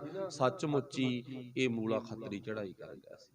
ਮੰਨਿਆ ਜਾਂਦਾ ਫਿਰ ਇਹ ਮੂਲਾ ਖੱਤਰੀ ਇੱਥੇ ਸਹੇ ਦੀ ਜੂਨੀ ਚ ਸੀਗਾ। ਉਹ ਮਾਲਕ ਜਾਣਦਾ ਵੀ ਇਹ ਗੱਲ ਕੌਤਕ ਕੀ ਆ। ਗੁਰੂ ਗੋਬਿੰਦ ਸਿੰਘ ਮਹਾਰਾਜ ਨੇ ਫਿਰ ਸਹੇ ਦਾ ਉਧਾਰ ਵੀ ਉੱਥੇ ਕੀਤਾ, ਜਣੀ ਕਿਉਂ ਕਹਿ ਲੋ ਸ਼ਿਕਾਰ ਕੀਤਾ। ਗੁਰੂ ਸਾਹਿਬ ਨੇ ਅਨੇਕਾਂ ਹੋਰ ਵੀ ਜੀਵਾਂ ਦੇ ਸ਼ਿਕਾਰ ਕੀਤੇ। ਗੁਰਦੁਆਰਾ ਸਕਾਰ ਘਾਟ ਵੀ ਬਣਿਆ ਹੋਇਆ। ਵਾਹਿਗੁਰੂ ਭਲਾ ਕਰੇ। ਧੰਨ ਗੁਰੂ ਗੋਬਿੰਦ ਸਿੰਘ ਮਹਾਰਾਜ ਜੀ ਇਦਾਂ ਕਾਰਜ ਕਰ ਰਹੇ ਨੇ। ਤੇ ਨਾਲ ਨਾਲ ਸਤਿਗੁਰੂ ਗੁਰੂ ਗ੍ਰੰਥ ਸਾਹਿਬ ਜੀ ਨੂੰ ਇਸ ਧਰਤੀ ਤੇ ਪੱਕੇ ਤੌਰ ਤੇ ਪ੍ਰਕਾਸ਼ ਕਰਤਾ ਸੀ। ਜਦੋਂ ਇੱਥੇ ਪ੍ਰਕਾਸ਼ ਕੀਤਾ ਨਾ ਸਤਿਗੁਰੂ ਗੁਰੂ ਗੋਬਿੰਦ ਸਿੰਘ ਮਹਾਰਾਜ ਜੀ ਨੇ, ਤਾਂ ਸਿੱਖਾਂ ਨੂੰ ਹੁਕਮ ਸੁਣਾਤਾ ਸੀਗਾ। ਇਸ ਧਰਤੀ ਤੇ ਧੰਨ ਗੁਰੂ ਗੋਬਿੰਦ ਸਿੰਘ ਮਹਾਰਾਜ ਜੀ ਨੇ ਗੁਰੂ ਗ੍ਰੰਥ ਸਾਹਿਬ ਨੂੰ ਸਿੱਖਾਂ ਦਾ ਗੁਰੂ ਕਹਿ ਕੇ ਨਵਾਜਿਆ ਸੀ। ਅੱਜ ਤੋਂ ਬਾਅਦ ਸਿੱਖੋ, ਤੁਹਾਡਾ ਨਾ ਸਰੀਰ ਗੁਰੂ ਨਹੀਂ ਹੋਵੇਗਾ। ਅੱਜ ਤੋਂ ਬਾਅਦ ਇਹ ਗੱਲ ਧਿਆਨ ਚ ਰੱਖਣੀ ਹੈ। ਰਹਿਤਨਾਮੇ ਦੱਸਦੇ ਆ ਨਾ, ਅਕਾਲ ਪੁਰਖ ਕੇ ਬਚਨ ਸਿਓ। ਚਲੋ ਆਪਾਂ ਆਗਿਆ ਭਈ ਅਕਾਲ ਕੀ ਕਹਿੰਦੇ ਨੇ, ਇੱਕੋ ਹੀ ਗੱਲ ਆ। ਚਾਹੇ ਆਗਿਆ ਭਈ ਅਕਾਲ ਕੀ ਕਹਿ ਲੋ ਤੇ ਚਾਹੇ ਅਕਾਲ ਪੁਰਖ ਕੇ ਬਚਨ ਸਿਓ ਕਹਿ ਲੋ। ਅਕਾਲ ਪੁਰਖ ਕੇ ਬਚਨ ਸਿਓ ਪ੍ਰਗਟ ਚਲਾਇਓ ਪੰਥ, ਸਭ ਸਿੱਖਣ ਕੋ ਹੁਕਮ ਹੈ ਗੁਰੂ ਮਾਨਿਓ ਗ੍ਰੰਥ। ਬਾਣੀ ਗੁਰੂ, ਗੁਰੂ ਹੈ ਬਾਣੀ, ਵਿੱਚ ਬਾਣੀ ਅੰਮ੍ਰਿਤ ਸਾਰੇ। ਇੱਥੇ ਗੁਰੂ ਦਾ ਦਰਜਾ ਗੁਰੂ ਗ੍ਰੰਥ ਸਾਹਿਬ ਨੂੰ ਦੇਤਾ ਸੀ। ਕਿਸੇ ਸਿੱਖ ਨੇ ਸ਼ੰਕਾ ਨਹੀਂ ਕੀਤੀ। ਜਿੰਨੇ ਵੀ ਨਾ ਨੰਦੇੜ ਦੀ ਧਰਤੀ ਤੇ ਗੁਰੂ ਗੋਬਿੰਦ ਸਿੰਘ ਮਹਾਰਾਜ ਦੇ ਆਸ-ਪਾਸ ਸਿੱਖ ਬੈਠੇ ਨੇ, ਜਿੰਨੀ ਸੰਗਤ ਜੁੜਦੀ ਆ, ਚਾਹੇ ਉਹ ਕੋਈ ਰਾਜਪੂਤ ਆ, ਚਾਹੇ ਕੋਈ ਹਿੰਦੂ ਆ, ਚਾਹੇ ਕੋਈ ਉਹ ਮੁਸਲਮ ਆ, ਕੋਈ ਵੀ ਆ, ਜਿੰਨੀ ਵੀ ਸੰਗਤ ਆਸ-ਪਾਸ ਆ, ਕਿਸੇ ਨੇ ਕੋਈ ਸ਼ੰਕਾ ਨਹੀਂ ਕੀਤਾ। ਸਭ ਨੇ ਗੁਰੂ ਸਾਹਿਬ ਦੇ ਹੁਕਮ ਨੂੰ ਮੰਨਦਿਆਂ ਹੋਇਆਂ ਗੁਰੂ ਗ੍ਰੰਥ ਸਾਹਿਬ ਨੂੰ ਸੀਸ ਝੁਕਾ ਕੇ ਨਮਸਕਾਰ ਕਰ ਦਿੱਤੀ ਸੀ। ਸੀਸ ਝੁਕਾ ਕੇ ਨਾ ਨਮਸਕਾਰ ਕਰਤੀ ਸੀ ਵੀ ਅੱਜ ਤੋਂ ਬਾਅਦ ਮੰਨ ਲਿਆ ਵੀ ਸਾਡਾ ਗੁਰੂ ਗੁਰੂ ਗ੍ਰੰਥ ਸਾਹਿਬ ਹੈ। ਤੇ ਉੱਥੀ ਪਾਤਸ਼ਾਹ ਨੇ ਕਿਹਾ, ਜਾਗਤ ਜੋਤ ਜਪੈ ਨਿਸਵਾਸੁਰ, ਏਕ ਬਿਨਾ ਮਨ ਨੈਕ ਨਾ ਆਨੈ। ਹਜੂਰ ਸਾਹਿਬ ਦੀ ਧਰਤੀ ਤੇ ਜਾਣ ਵਾਲਿਆ, ਕਿਤੇ ਆਹੀ ਭੁਲੇਖੇ ਚ ਨਾ ਰਹਿ ਜੀ। ਇਹ ਬੱਸਾਂ ਲਿਜਾਣ ਵਾਲਿਆਂ ਨੇ ਤਾਂ ਲਿਖ ਕੇ ਲਾਉਣਾ ਹੀ ਹੁੰਦਾ ਵੀ ਉੱਥੇ 10ਵੇਂ ਪਾਤਸ਼ਾਹ 60 ਸਾਲ ਤੱਕ ਡੀਕਦਾ। ਕਿਤੇ ਇਸੇ ਤਮੰਨਾ ਨੂੰ ਨਾ ਮੁੱਖ ਰੱਖ ਲਈ ਵੀ ਹਾਂ ਮੈਨੂੰ ਤਾਂ ਡੀਕਦਾ ਸੀ ਤੇ ਮੈਂ ਮਿਲਿਆ ਆ, ਗੱਲ ਨਿਬੜ ਗਈ। ਨਾ, ਇਹ ਵੇਖ ਕੇ ਆਈ ਵੀ ਗੁਰੂ ਸਾਹਿਬ ਨੇ ਉੱਥੇ ਸਿਖਾਇਆ ਕੀ ਸੀ ਮੈਨੂੰ। ਕਿਤੇ ਹਜੂਰ ਸਾਹਿਬ ਜਾ ਕੇ ਆ ਕੇ ਨਾ ਉਦੋਂ ਬਾਅਦ ਕਿਤੇ ਹੋਰ ਤੁਰਿਆ ਫਿਰਦੇ, ਕਿਤੇ ਹੋਰ ਇੱਧਰ ਉੱਧਰ ਗੈਰ ਕਾਨੂੰਨੀ ਕੰਮ ਕਰੇ, ਜਿਹੜੇ ਗੁਰਮਤ ਦੀ ਕਾਨੂੰਨ ਫਲਸਫੇ ਮੁਤਾਬਕ ਸਹੀ ਨਹੀਂ ਹਨ, ਫੇਰ ਤੂੰ ਦੇਖ ਲਾ ਲਾਹਣਤਾਂ ਜੋਗਾ ਹੋ ਜਾਏਗਾ। ਤੇ ਮਾਫ ਕਰਨਾ, ਦੁੱਖ ਨਾ ਮਨਾਇਓ, ਕੁਦਰਤੀ ਗੱਲ ਆ। ਸਾਡੀ ਕੌਮ ਨੂੰ, ਜਿੱਥੇ ਅਣਖੀਲੀ ਕੌਮ ਆ ਨਾ, ਸਿੱਖਾਂ ਦੀ ਜੁਝਾਰੂ ਕੌਮ ਆ, ਸਿੱਖਾਂ ਦੀ ਵਿਦਵਾਨਾਂ ਦੀ ਕੌਮ ਆ, ਗਿਆਨਵਾਨ ਕੌਮ ਆ, ਇੱਥੇ ਸਾਨੂੰ ਨਾ ਲਾਹਣਤਾਂ ਲੈਣ ਦੀ ਆਦਤ ਵੀ ਪਈ ਹੋਈ ਆ। ਅਸੀਂ ਲਾਹਣਤਾਂ ਵੀ ਬਹੁਤ ਖੱਟਦੇ ਆ। ਬਸ ਹੱਥ ਜੋੜ ਬੇਨਤੀ ਆ, ਗੁਰੂ ਨਾਲ ਜੁੜ ਕੇ ਰਹੀਏ ਤੇ ਗੁਰੂ ਨਾਲੋਂ ਟੁੱਟ ਕੇ ਨਾ ਲਾਹਣਤਾਂ ਨਾ ਖੱਟ ਗਏ। ਰਾਤ ਦੀ ਬਾਣੀ ਆਪਾਂ ਪੜ੍ਹੀ ਸੀ ਨਾ, ਤੁਸੀਂ ਬੜੇ ਵਿਚਾਰੇ ਰੱਬ ਦੇ ਪਿਆਰੇ ਵੀਰ ਭੈਣਾਂ ਬੈਠੀਆਂ ਜਿਨ੍ਹਾਂ ਨੇ ਸੁਣਿਆ ਸੀ, ਤੇ ਕਿੱਡੀ ਵੱਡੀ ਬਖਸ਼ਿਸ਼ ਕੀਤੀ ਹੈ ਰਾਤ ਗੁਰੂ ਸਾਹਿਬ ਨੇ ਵੀ ਜੋ ਬਾਣੀ ਨਾਲ ਜੁੜਦੇ ਨੇ ਉਹਨਾਂ ਦਾ ਜੀਵਨ ਕੈਸਾ, ਤੇ ਜੋ ਗੁਰੂ ਨੂੰ ਟੁੱਟੇ ਨੇ ਉਹਨਾਂ ਦਾ ਜੀਵਨ ਕੈਸਾ। ਟੁੱਟੇ ਹੋਇਆਂ ਦੀ ਨਿਸ਼ਾਨੀ ਕੀ ਆ? ਮਾਲਕ ਨੇ ਦੱਸੀ ਸੀ। ਸੋ ਵਾਹਿਗੁਰੂ ਭਲਾ ਕਰੇ। ਇਸ ਧਰਤੀ ਤੇ ਧੰਨ ਗੁਰੂ ਗੋਬਿੰਦ ਸਿੰਘ ਮਹਾਰਾਜ ਨੇ ਗੁਰੂ ਗ੍ਰੰਥ ਸਾਹਿਬ ਨੂੰ ਆਪ ਝੁਕ ਕੇ ਗੁਰੂ ਮੰਨਿਆ ਤੇ ਸਾਨੂੰ ਗੁਰੂ ਮੰਨਣ ਦੇ ਲਈ ਹਦਾਇਤ ਕੀਤੀ, ਹੁਕਮਨਾਮਾ ਜਾਰੀ ਕੀਤਾ। ਉਹ ਹੁਕਮਨਾਮਾ ਫਿਰ ਹਜੂਰ ਸਾਹਿਬ ਦੀ ਧਰਤੀ ਤੋਂ ਪੰਜਾਬ ਦੀ ਧਰਤੀ ਤੇ ਪਹੁੰਚਿਆ, ਅੱਡੋ ਅੱਡ ਤਖਤਾਂ ਤੇ ਪਹੁੰਚਿਆ, ਅੱਡੋ ਅੱਡ ਗੁਰਧਾਮਾਂ ਤੇ ਪਹੁੰਚਿਆ, ਅੱਡੋ ਅੱਡ ਸੰਗਤਾਂ ਦੇ ਸਨਮੁਖ ਪਹੁੰਚਿਆ। ਅੱਜ ਤੋਂ ਬਾਅਦ ਗੁਰੂ ਗ੍ਰੰਥ ਸਾਹਿਬ ਹਨ। ਸਤਿਗੁਰੂ ਗੁਰੂ ਗੋਬਿੰਦ ਸਿੰਘ ਮਹਾਰਾਜ ਜੀ ਇਹ ਸਭ ਤੋਂ ਵੱਡਾ ਕਾਰਜ ਇਸ ਧਰਤੀ ਤੇ ਕੀਤਾ। ਫਿਰ ਆਪਾਂ ਨੂੰ ਪਤਾ ਧੰਨ ਗੁਰੂ ਗੋਬਿੰਦ ਸਿੰਘ ਮਹਾਰਾਜ ਜੀ ਇਸੇ ਧਰਤੀ ਤੇ ਰਹਿ ਰਹੇ ਨੇ ਤੇ ਆਪਣੇ ਸਿੱਖਾਂ ਦੇ ਨਾਲ ਵਿਚਾਰਾਂ ਕਿਹੋ ਜਿਹੀਆਂ ਕਰਦੇ ਨੇ। ਸਿੱਖੋ, ਆਪਣੇ ਜ਼ਿੰਦਗੀ ਦੇ ਵਿੱਚ ਨਾ ਹਮੇਸ਼ਾ ਦੇ ਲਈ ਤੁਸੀਂ 24 ਘੰਟੇ ਤਿਆਰ ਬਰ ਤਿਆਰ ਰਹਿਣਾ, ਕਦੇ ਸ਼ਸਤਰ ਦਾ ਵਸਾਹ ਨਹੀਂ ਕਰਨਾ, ਕਦੇ ਸ਼ਸਤਰ ਦਾ ਵਸਾਹ ਨਹੀਂ ਕਰਨਾ ਤੇ ਕਦੇ ਬਾਣੀ ਵਿਸਾਰਨੀ ਨਹੀਂ ਹੈ। ਭਰੋਸਾ ਟੇਕ ਇੱਕ ਰੱਬ ਤੇ ਰੱਖਣਾ, ਗੁਰੂ ਤੇ ਰੱਖਣਾ। ਜਾਨੀ ਕਿ ਜਿਹੜੀਆਂ ਪਹਿਲਾਂ ਵਿਚਾਰਾਂ ਗੁਰੂ ਸਾਹਿਬ ਕਰਦੇ ਹੁੰਦੇ ਸੀ, ਉਹਨਾਂ ਵਿਚਾਰਾਂ ਨਾਲੋਂ ਇਤਿਹਾਸਕਾਰ ਲਿਖਦੇ ਨੇ ਵਿਚਾਰਾਂ ਇੱਥੇ ਅਲੱਗ ਦੀਆਂ ਹੋ ਰਹੀਆਂ ਨੇ। ਦਇਆ ਸਿੰਘ ਧਰਮ ਸਿੰਘ ਹੋਰੀ ਸਮਝਦੇ ਨੇ, ਬੜੀਆਂ ਰੂਹਾਂ ਨੇ ਜਿਹੜੀਆਂ ਗੱਲਾਂ ਸਮਝਦੇ ਨੇ, ਗੁਰੂ ਸਾਹਿਬ ਇਦਾਂ ਦੇ ਵਿਚਾਰ, ਇਦਾਂ ਦੀਆਂ ਗੱਲਾਂ ਕਿਉਂ ਕਰਦੇ ਨੇ। ਪਰ ਹੁਣ ਗੁਰੂ ਸਾਹਿਬ ਨੂੰ ਕਿਸੇ ਨੇ ਨਹੀਂ ਪੁੱਛਣਾ ਵੀ ਤੁਸੀਂ ਇਦਾਂ ਦੀਆਂ ਵਿਚਾਰਾਂ ਕਿਉਂ ਕਰਦੇ ਹੋ, ਵੀ ਸ਼ਸਤਰ ਦਾ ਵਸਾਹ ਨਹੀਂ ਕਰਨਾ, ਰੱਬ ਤੇ ਹਮੇਸ਼ਾ ਟੇਕ ਰੱਖਣੀ ਆ, ਗੁਰੂ ਗ੍ਰੰਥ ਸਾਹਿਬ ਤੋਂ ਬਿਨਾ ਅਧੂਰੇ ਹੋ ਤੁਸੀਂ, ਤੇ ਗੁਰੂ ਗ੍ਰੰਥ ਸਾਹਿਬ ਨੂੰ ਆਪਣੇ ਗੁਰੂ ਮੰਨਣਾ। ਅੱਜ ਤੋਂ ਬਾਅਦ ਕਿਸੇ ਸਰੀਰ ਗੁਰੂ ਦੇ ਚਰਨਾਂ ਨਾਲ ਨਹੀਂ ਤੁਸੀਂ ਜੁੜਨਾ, ਹਦਾਇਤ ਕਰਤੀ। ਤੇ ਨਹੀਂ ਤਾਂ ਜੇ ਦੇਖਿਆ ਜਾਵੇ 10ਵੇਂ ਪਾਤਸ਼ਾਹ ਨੇ ਆਪਣੇ ਤੋਂ ਬਾਅਦ ਜਿਹੜੀ ਆਪਣੀ ਪਾਵਰ ਆ, ਆਪਣੀ ਸ਼ਕਤੀ ਆ, ਉਹ ਬੰਦਾ ਸਿੰਘ ਬਹਾਦਰ ਨੂੰ ਦੇਤੀ। ਤੇ ਆਪਾਂ ਦਸੇ ਗੁਰੂਆਂ ਦੇ ਅੱਗੇ ਨਾ ਜਿਹੜਾ ਪੜ੍ਹਦੇ ਆ ਇਤਿਹਾਸ ਦੇ ਵਿੱਚੋਂ ਨਾਮ, ਗੁਰੂ ਤੇਗ ਬਹਾਦਰ, ਗੁਰੂ ਗੋਬਿੰਦ ਸਿੰਘ, ਗੁਰੂ ਹਰ ਰਾਏ, ਗੁਰੂ ਹਰ ਕ੍ਰਿਸ਼ਨ, ਗੁਰੂ ਲਫ਼ਜ਼ ਮੂਹਰੇ ਲੱਗਦਾਗਾ ਤੇ ਪਰ ਬੰਦਾ ਸਿੰਘ ਬਹਾਦਰ ਦੇ ਮੂਹਰੇ ਗੁਰੂ ਨਹੀਂ ਲੱਗਦਾ। ਬੰਦਾ ਸਿੰਘ ਬਹਾਦਰ ਦੇ ਮੂਹਰੇ ਤਾਂ ਕੇਵਲ ਤੇ ਕੇਵਲ ਬਾਬਾ ਬੰਦਾ ਸਿੰਘ ਬਹਾਦਰ ਹੀ ਲਾਉਂਦਾ। ਤੇ ਨਹੀਂ ਤਾਂ ਆਪਾਂ ਗੁਰੂ ਬੰਦਾ ਸਿੰਘ ਬਹਾਦਰ ਨੂੰ ਮੰਨਣਾ ਜੇ ਸਰੀਰ ਗੁਰੂ ਦੀ ਗੱਲ ਹੁੰਦੀ। ਪਰ ਇਹ ਸਾਰੀਆਂ ਰੀਤੀਆਂ ਕੁਰੀਤੀਆਂ ਗੁਰੂ ਸਾਹਿਬ ਨੇ ਤੋੜਤੀਆਂ, ਉਹਨਾਂ ਨੂੰ ਇੱਕ ਡੂੰਘੇ ਟੋਏ ਵਿੱਚ ਸੁੱਟਤਾ ਤੇ ਅੱਜ ਤੋਂ ਬਾਅਦ ਜਾਗਤ ਜੋਤ ਦੇ ਚਰਨਾਂ ਨਾਲ ਜੁੜਨਾ। ਹੁਣ ਇਸ ਗੱਲ ਦਾ ਜਵਾਬ ਗੁਰੂ ਨੇ ਨਹੀਂ ਦੇਣਾ ਵੀ ਇਹ ਗੱਲਾਂ ਕਿਉਂ ਹੋ ਰਹੀਆਂ ਨੇ। ਇੱਕ ਇੱਥੇ ਫਿਰ ਭਾਣਾ ਵਾਪਰਦਾ। ਉਹ ਭਾਣਾ ਕੀ ਹੈਗਾ? ਧੰਨ ਗੁਰੂ ਗੋਬਿੰਦ ਸਿੰਘ ਮਹਾਰਾਜ ਜੀ ਦੇ ਇਸੇ ਸੰਗਤ ਦੇ ਵਿੱਚੋਂ ਰੋਜ਼ਾਨਾ ਆਉਣ ਜਾਣ ਵਾਲੇ ਭੇਤੀ, ਜਿਵੇਂ ਆਪਾਂ ਇੱਕ ਕਹਾਵਤ ਨਾ, ਘਰ ਦਾ ਭੇਤੀ ਲੰਕਾ ਢਾਹੇ, ਜਿਹਦਾ ਨਾਮ ਜਸਮੇਦ ਖਾਂ ਵੀ ਲਿਖਿਆ। ਤੇ ਚਲੋ ਦੋ ਨਾਂ ਹੋਣਗੇ ਨਾ, ਇੱਕ ਨਾਂ ਹੋਰ ਹੁੰਦਾ, ਇੱਕ ਹੋਰ ਹੁੰਦਾਗਾ।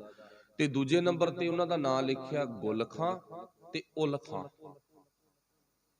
ਇਹ ਦੋ ਮੁਸਲਮਾਨ ਨੇ ਜਿਨ੍ਹਾਂ ਨੂੰ ਇਤਿਹਾਸ ਨੇ ਅਲੱਗ-ਅਲੱਗ ਤਵਾਰੀਖ ਨੇ ਲਿਖਿਆ, ਪਰ ਆਪਾਂ ਜਿਹੜੀ ਜ਼ਿਆਦਾ ਗੱਲ ਆ ਉਹੀ ਕਰਨੀ ਆ।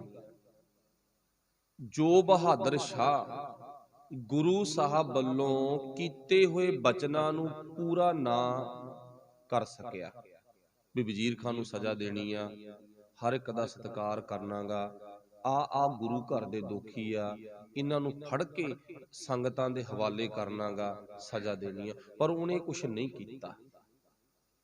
ਹੁਣ ਇੱਥੇ ਸਵਾਲ ਬਣ ਗਿਆ ਵੀ ਕਿਉਂ ਨਹੀਂ ਕੀਤਾ? ਇਹ ਕਿਉਂ ਨਹੀਂ ਤੇ ਆਪਾਂ ਗੱਲ ਕੀ ਕਰਨੀ ਆ, ਇਉਂ ਨਹੀਂ ਕੀਤਾ। ਇਉਂ ਕਿਵੇਂ? ਮੰਨ ਲਓ ਕਿਸੇ ਨੇ ਹੁਣ ਆਪਣੇ ਨਾਲ ਦਾਅਵਾ ਕਰ ਲਿਆ ਵੀ ਭਾਈ ਮੈਨੂੰ ਵੋਟਾਂ ਪਾਇਓ ਤੇ ਮੈਂ ਨਸ਼ਾ ਬੰਦ ਕਰੂੰਗਾ, ਆਹ ਦੇਖੋ ਮੈਂ ਤਾਂ ਖਾਨਾ ਸਹੁੰ, ਠੀਕ ਆ ਨਾ, ਤੇ ਨਾਲੇ ਗੁਰੂ ਗ੍ਰੰਥ ਸਾਹਿਬ ਦਾ ਜਿਨ੍ਹਾਂ ਨੇ ਬੇਅਦਬੀ ਕੀਤੀ ਆ ਉਹਨਾਂ ਨੂੰ ਸਜ਼ਾਵਾਂ ਦੇਵਾਂਗੇ, ਫੜ ਕੇ ਆਪਾਂ ਲੋਕਾਂ ਦੇ ਕਟਹਿਰੇ 'ਚ ਲੈ ਕੇ ਆਵਾਂਗੇ। ਹੁਣ ਇੱਕ ਵਾਰੀ ਤਾਂ ਗੱਲ ਕਹਿਤੀ, ਹੁਣ ਕੱਲ ਨੂੰ ਜਦੋਂ ਉਹਨੂੰ ਕੋਈ ਤਖਤ ਦੀ ਕੁਰਸੀ ਮਿਲ ਗਈ ਫਿਰ ਉਹਨੂੰ ਫਿਕਰ ਕੀ ਪੈ ਗਈ? ਫਿਕਰ ਇਹ ਪੈ ਗਈ ਵੀ ਜੇ ਮੈਂ ਇਹ ਕੰਮ ਕਰੂੰਗਾ ਤਾਂ ਮੇਰੇ ਨਾਲੋਂ ਮੰਤਰੀ ਬਹੁਤ ਟੁੱਟ ਜਾਣਗੇ, ਜੇ ਮੇਰੇ ਨਾਲੋਂ ਮੰਤਰੀ ਟੁੱਟ ਗਏ ਤੇ ਫਿਰ ਮੇਰੀ ਕੁਰਸੀ ਜਾਊਗੀ। ਉਹਨੂੰ ਫਿਕਰ ਪੈ ਗਈ ਨਾ। ਹੁਣ ਉਹ ਦੋ ਮੂੰਹਾਂ ਦੇ ਵਿੱਚ ਫੜ ਗਿਆ।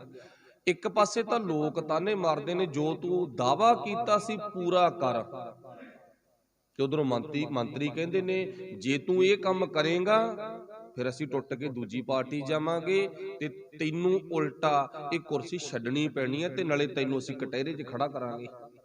ਹੁਣ ਉੱਥੇ ਉਹ ਬੰਦਾ ਅੜ ਗਿਆ ਨਾ, ਤੇ ਤਾਂ ਕਰਕੇ ਉਹ ਸੰਗਤਾਂ ਦੇ, ਲੋਕਾਂ ਦੇ, ਦੁਨੀਆ ਦੇ ਦਾਅਵੇ ਪੂਰੇ ਕਰ ਨਹੀਂ ਸਕਿਆ। ਆਪਾਂ ਨੂੰ ਸਿੱਧੀ ਜੀ ਗੱਲ ਦਾ ਪਤਾ ਲੱਗ ਗਿਆ। ਹੁਣ ਇਧਰੋਂ ਵਜ਼ੀਰ ਖਾਂ ਵਰਗਿਆਂ ਨੇ ਵੀ ਧਮਕੀਆਂ ਭੇਜਤੀਆਂ ਵੀ ਦੇਖ ਲਾ ਜੇ ਗੁਰੂ ਗੋਬਿੰਦ ਸਿੰਘ ਦੇ ਆਖੇ ਲੱਗਿਆਗਾ, ਦੇਖ ਲਾ, ਸਮਝਦਾ ਨਾ ਸਾਨੂੰ, ਅਸੀਂ ਕੌਣ ਆ, ਤੇਰੇ ਨਾਲੋਂ ਵੱਧ ਤਜਰਬਾ, ਤੂੰ ਸਾਡੇ ਹੱਥਾਂ 'ਚ ਹੀ ਪਲਿਆਂ, ਦੇਖ ਲਾ। ਇਹ ਤਾਂ ਫਿਕਰ ਪੈ ਗਈ ਹੁਣ ਬਹਾਦਰ ਸ਼ਾਹ ਨੂੰ ਵੀ ਹੁਣ ਆਪਾਂ ਕਰੀਏ ਤੇ ਕੀ ਕਰੀਏ। ਤਾਈਓ ਇਹਨੇ ਸਾਰੀਆਂ ਗੱਲਾਂ ਗੁਰੂ ਗੋਬਿੰਦ ਸਿੰਘ ਦੀਆਂ ਅਣਗਹਿਲੀਆਂ ਕਰਤੀਆਂ, ਅਣਸੁਣੀਆਂ ਕਰਤੀਆਂ। ਪਰ ਦਸ਼ਮੇਸ਼ ਪਿਤਾ ਨੂੰ ਇਹਨਾਂ ਗੱਲਾਂ ਦਾ ਪਤਾ ਸੀ, ਪਰ ਦਸਵੇਂ ਪਾਤਸ਼ਾਹ ਨੇ ਸਾਨੂੰ ਸਮਝਾਉਣ ਦੇ ਲਈ, ਸਾਨੂੰ ਕੁਝ ਸਿਖਾਉਣ ਦੇ ਲਈ ਇਹ ਇੱਕ ਗੁਣ ਦਿੱਤਾ ਸੀ, ਕਦੇ ਰਾਜਨੀਤਿਕ ਬੰਦੇ ਤੇ ਭਰੋਸਾ ਨਹੀਂ ਕਰਨਾ। ਇਹ ਗੱਲ ਕਹੀ ਸੀ, ਦੇਖੀ ਕਿਤੇ ਵੱਡੀਆਂ ਆਸਾਂ ਲਾ ਕੇ ਬਹਿ ਜੇ ਵੀ ਇਹਨੂੰ ਐਂ ਕਰੂ ਨਾ, ਚਲੋ ਠੀਕ ਆ, ਵੇਖਣੇ ਤਾਂ ਕੁਰਸੀ ਤੇ ਬੈਠਣਾ ਹੀ ਆ, ਇਹ ਗੱਲਾਂ ਸਾਰੀਆਂ ਜਾਇਜ਼ ਨੇ, ਪਰ ਇਹ ਭਰੋਸਾ ਨਾ ਲਾਈ ਵੀ ਇਹ ਕੁਛ ਕਰ ਦੇਣਗੇ, ਨਹੀਂ, ਆਪਣ ਹੱਥੀ ਆਪਣਾ ਆਪੇ ਹੀ ਕਾਜ ਸਵਾਰੀਏ ਦੀ ਗੱਲ ਕੀਤੀ। ਆਪਣੇ ਕਾਰਜ ਤੂੰ ਆਪ ਸਫਲ ਕਰ ਸਕਦਾ, ਇਹ ਤੇਰੇ ਕੋਲੇ ਤਾਕਤ ਹੈ। ਵਾਹਿਗੁਰੂ ਭਲਾ ਕਰੇ।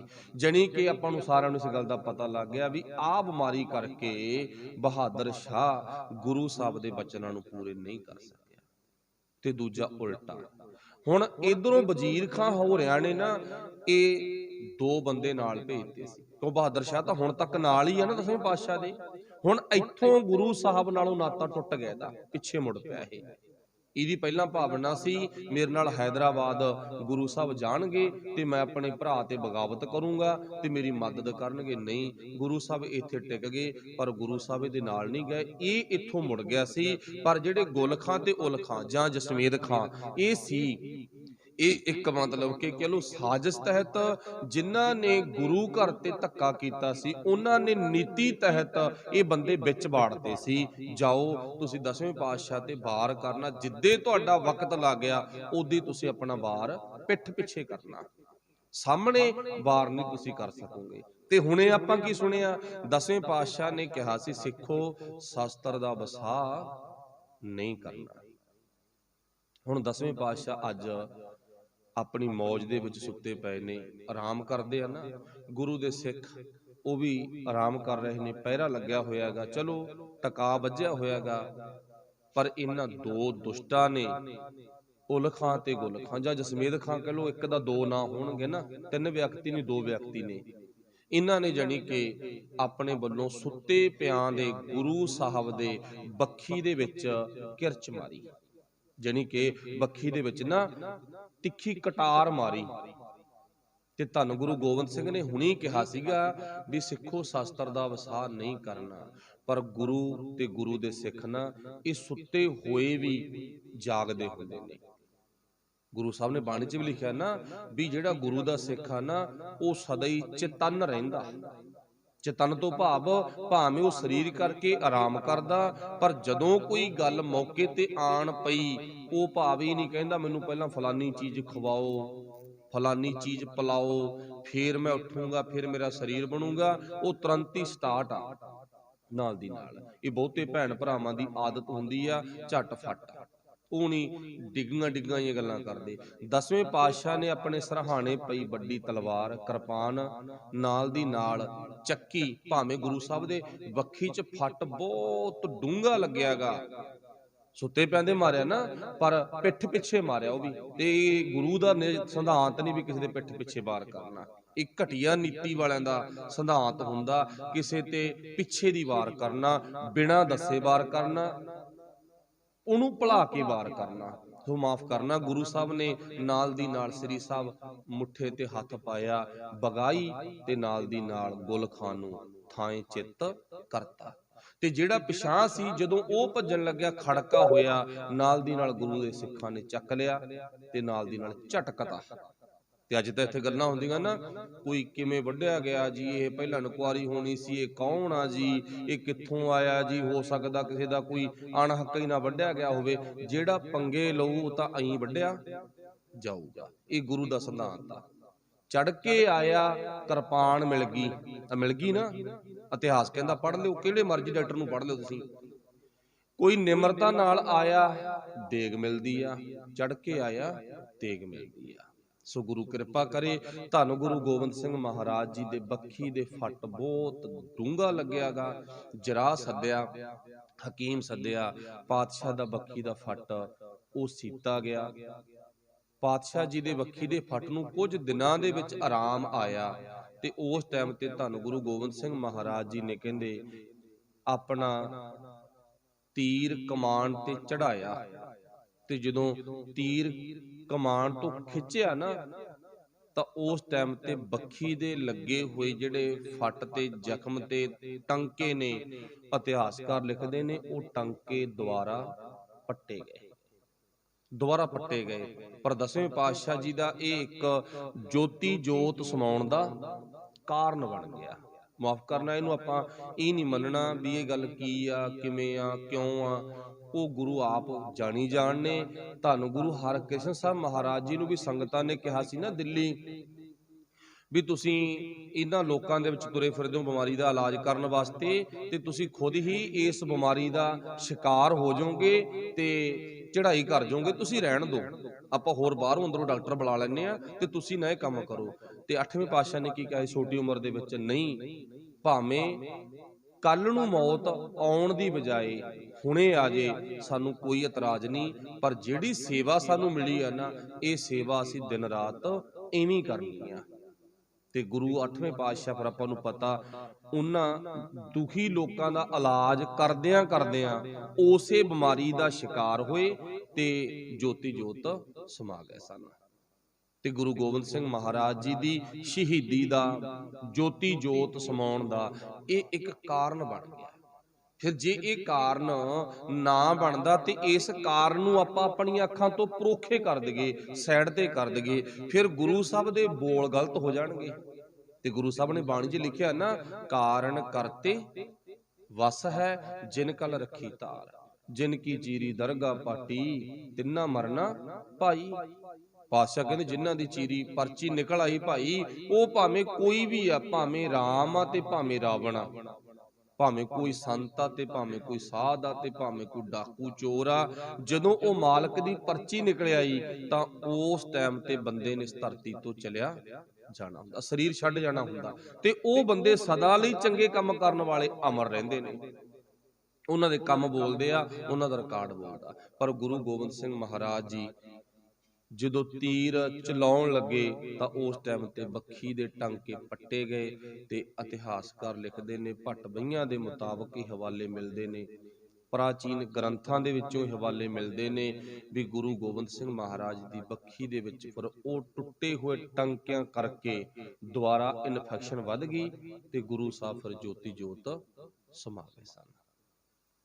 ਗੁਰੂ ਗ੍ਰੰਥ ਸਾਹਿਬ ਦੇ ਸਾਨੂੰ ਲੜ ਲਾ ਗਈ। ਇੱਕ ਗੱਲ ਇੱਥੇ ਹੋਰ ਆ, ਔਰੰਗਜ਼ੇਬ ਦੀ ਉਮਰ ਕਿੱਡੀ ਹੈ ਨਾ, ਰਾਤ ਵੀ ਆਪਾਂ ਸੁਣਿਆ ਸੀਗਾ, ਬਹੁਤ ਵੱਡੀ ਉਮਰ ਆ ਹਨਾ। ਤੇ ਗੁਰੂ ਸਾਹਿਬ ਉਦੋਂ ਅੱਧ 'ਚ ਹੀ ਨੇ, ਅੱਧ ਤੋਂ ਵੀ ਅੱਧ ਤੋਂ ਥੱਲੇ ਨੇ। ਇੱਥੇ ਇੱਕ ਸਵਾਲ ਖੜਾ ਹੋ ਗਿਆ, ਰੱਬ ਦੇ ਪਿਆਰਿਆਂ ਨੂੰ, ਸਿਆਣੇ ਲੋਕਾਂ ਨੂੰ ਇੰਨੀ ਥੋੜੀ ਉਮਰ ਕਿਉਂ? ਇਹ ਤਾਂ ਮਾਲਕ ਜਾਣਦਾ, ਇਹ ਤੇ ਅਸੀਂ ਕੁਝ ਵੀ ਨਹੀਂ ਕਹਿ ਸਕਦੇਗੇ। ਪਰ ਜਿਹੜੇ ਦੁਸ਼ਟ ਲੋਕ ਹੁੰਦੇ ਆ ਨਾ, ਉਹਨਾਂ ਦੀ ਉਮਰ ਬਹੁਤ ਵੱਡੀ ਹੁੰਦੀ ਆ, ਉਹ ਛੇਤੀ ਛੇਤੀ ਮਰਦੇ ਨਹੀਂ। ਲੋਕ ਅਰਦਾਸਾਂ ਕਰਦੇ ਹੁੰਦੇ ਆ, ਜੇ ਆਹ ਮਰ ਜੇ ਨਾ ਸਾਡੇ ਪੰਜਾਬ ਦਾ ਭਲਾ ਹੋ ਜਾਊਗਾ, ਜੇ ਆਹ ਮਰ ਜੇ। ਪਰ ਪ੍ਰਮਾਤਮਾ ਕਹਿੰਦਾ ਅਜੇ ਇਹਨੂੰ ਮਾਰਨਾ ਨਹੀਂ ਮੈਂ, ਨਾ ਨਾ ਨਾ ਨਾ, ਇਹਨੂੰ ਤੜਫਾ ਕੇ ਮਾਰਨਾ, ਵੇਖਦੇ ਜਾਓ ਕੀ ਬਣੂਗਾ। ਤੇ ਹੁਣ ਚੇਤਾ ਰੱਖਿਓ, ਇੱਥੇ ਮੈਂ ਬਹੁਤੀ ਗੱਲ ਨਹੀਂ ਵਧਾਉਣੀ। ਤੁਸੀਂ ਰਾਤ ਸੁਣਿਆ ਸੀ ਗੁਰਬਾਣੀ ਦੇ ਵਿੱਚੋਂ ਗੁਰੂ ਸਾਹਿਬ ਨੇ ਵਡੇਰੀ ਉਮਰ ਵਾਲਿਆਂ ਨੂੰ ਕੀ ਕਿਹਾ ਸੀਗਾ ਹਨਾ, ਉਹ ਕਾਂ ਵਰਗੇ ਹੁੰਦੇ ਨੇ, ਉਹ ਸੱਪ ਵਰਗੇ ਹੁੰਦੇ ਨੇ। ਪਰ ਸਤਿਗੁਰੂ ਪਾਤਸ਼ਾਹ ਨੇ ਦੱਸਿਆ, ਜਿਨ੍ਹਾਂ ਦੇ ਭਾਈ ਜ਼ਿੰਦਗੀ ਦੇ ਵਿੱਚ ਪਾਪ ਕੀਤੇ ਹੁੰਦੇ ਆ ਨਾ, ਤੇ ਪਾਪਾਂ ਵਾਲੀ ਬਿਰਤੀ ਹੁੰਦੀ ਆ, ਉਹ ਛੇਤੀ ਛੇਤੀ ਦੁਨੀਆ ਤੋਂ ਨਹੀਂ ਜਾਂਦੇ। ਪਰ ਭਲੇ ਮਾਨਸ ਮਨੁੱਖ ਜੇ ਇੱਥੇ ਦੁਨੀਆ ਨੂੰ ਚਾਹੀਦੇ ਆ ਨਾ, ਤਾਂ ਇਹਨੂੰ ਆਪਾਂ ਆਪਣੀ ਮਨ ਦੀ ਕਲਪਨਾ ਮੁਤਾਬਕ ਕਹਿ ਸਕਦੇ ਆ, ਅੱਗੇ ਰੱਬ ਨੇ ਖਬਰ ਉਹਨਾਂ ਤੋਂ ਕਿੰਨੇ ਕੁ ਕੰਮ ਲੈਣੇ ਆ, ਉਹਨੂੰ ਵੀ ਚਾਹੀਦੇ ਨੇ। ਸਤਿਗੁਰੂ ਗੁਰੂ ਗੋਬਿੰਦ ਸਿੰਘ ਮਹਾਰਾਜ ਜੀ ਅਕਾਲ ਚਲਾਣਾ ਕਰ ਗਏ।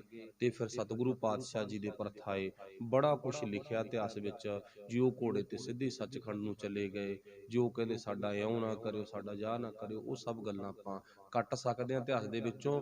ਜਿਹੜੀ ਮੌਤ ਜਿਸ ਕਰਕੇ ਜੋਤੀ ਜੋਤ ਸਮਾਏ ਨੇ, ਉਹ ਵਜ੍ਹਾ ਆ ਸੀ। ਉਸ ਤੋਂ ਬਾਅਦ ਭਾਈ ਦਇਆ ਸਿੰਘ, ਧਰਮ ਸਿੰਘ, ਇਹ ਵੀ ਚੜ੍ਹਾਈ ਕਰ ਜਾਂਦੇ ਨੇ। ਇਹਨਾਂ ਦਾ ਭਾਵ ਦੇਹੁਰਾ, ਜੋ ਮਤਲਬ ਕਿ ਨਾਲ ਹੀ ਤਖਤ ਦੇ ਸਾਹਮਣੇ ਬਣਿਆ ਹੋਇਆ ਸਥਾਨ, ਤੇ ਮਾਤਾ ਭਾਗ ਕੌਰ ਉਹ ਵੀ ਨਾਲ ਹੀ ਸੀਗੇ। ਫਿਰ ਆਪਾਂ ਨੂੰ ਪਤਾ ਉਹ ਜਨਵਾੜ, ਉੱਥੇ ਜਾ ਕੇ ਅਕਾਲ ਚਲਾਣਾ ਕਰ ਜਾਂਦੇ ਨੇ। ਸੋ ਇਸ ਤਰ੍ਹਾਂ ਗੁਰੂ ਪਾਤਸ਼ਾਹ ਜੀ ਸਾਨੂੰ ਗੁਰੂ ਗ੍ਰੰਥ ਸਾਹਿਬ ਦੇ ਲੜ ਲਾ ਕੇ ਆਪ ਸਦਾ ਲਈ ਸਰੀਰ ਕਰਕੇ ਚਲੇ ਜਾਂਦੇ ਨੇ, ਤੇ ਜੋਤ ਕਰਕੇ ਸਾਡੇ ਵਿੱਚ ਅੱਜ ਵੀ ਹਾਜ਼ਰ ਨਾਜ਼ਰ ਨੇ।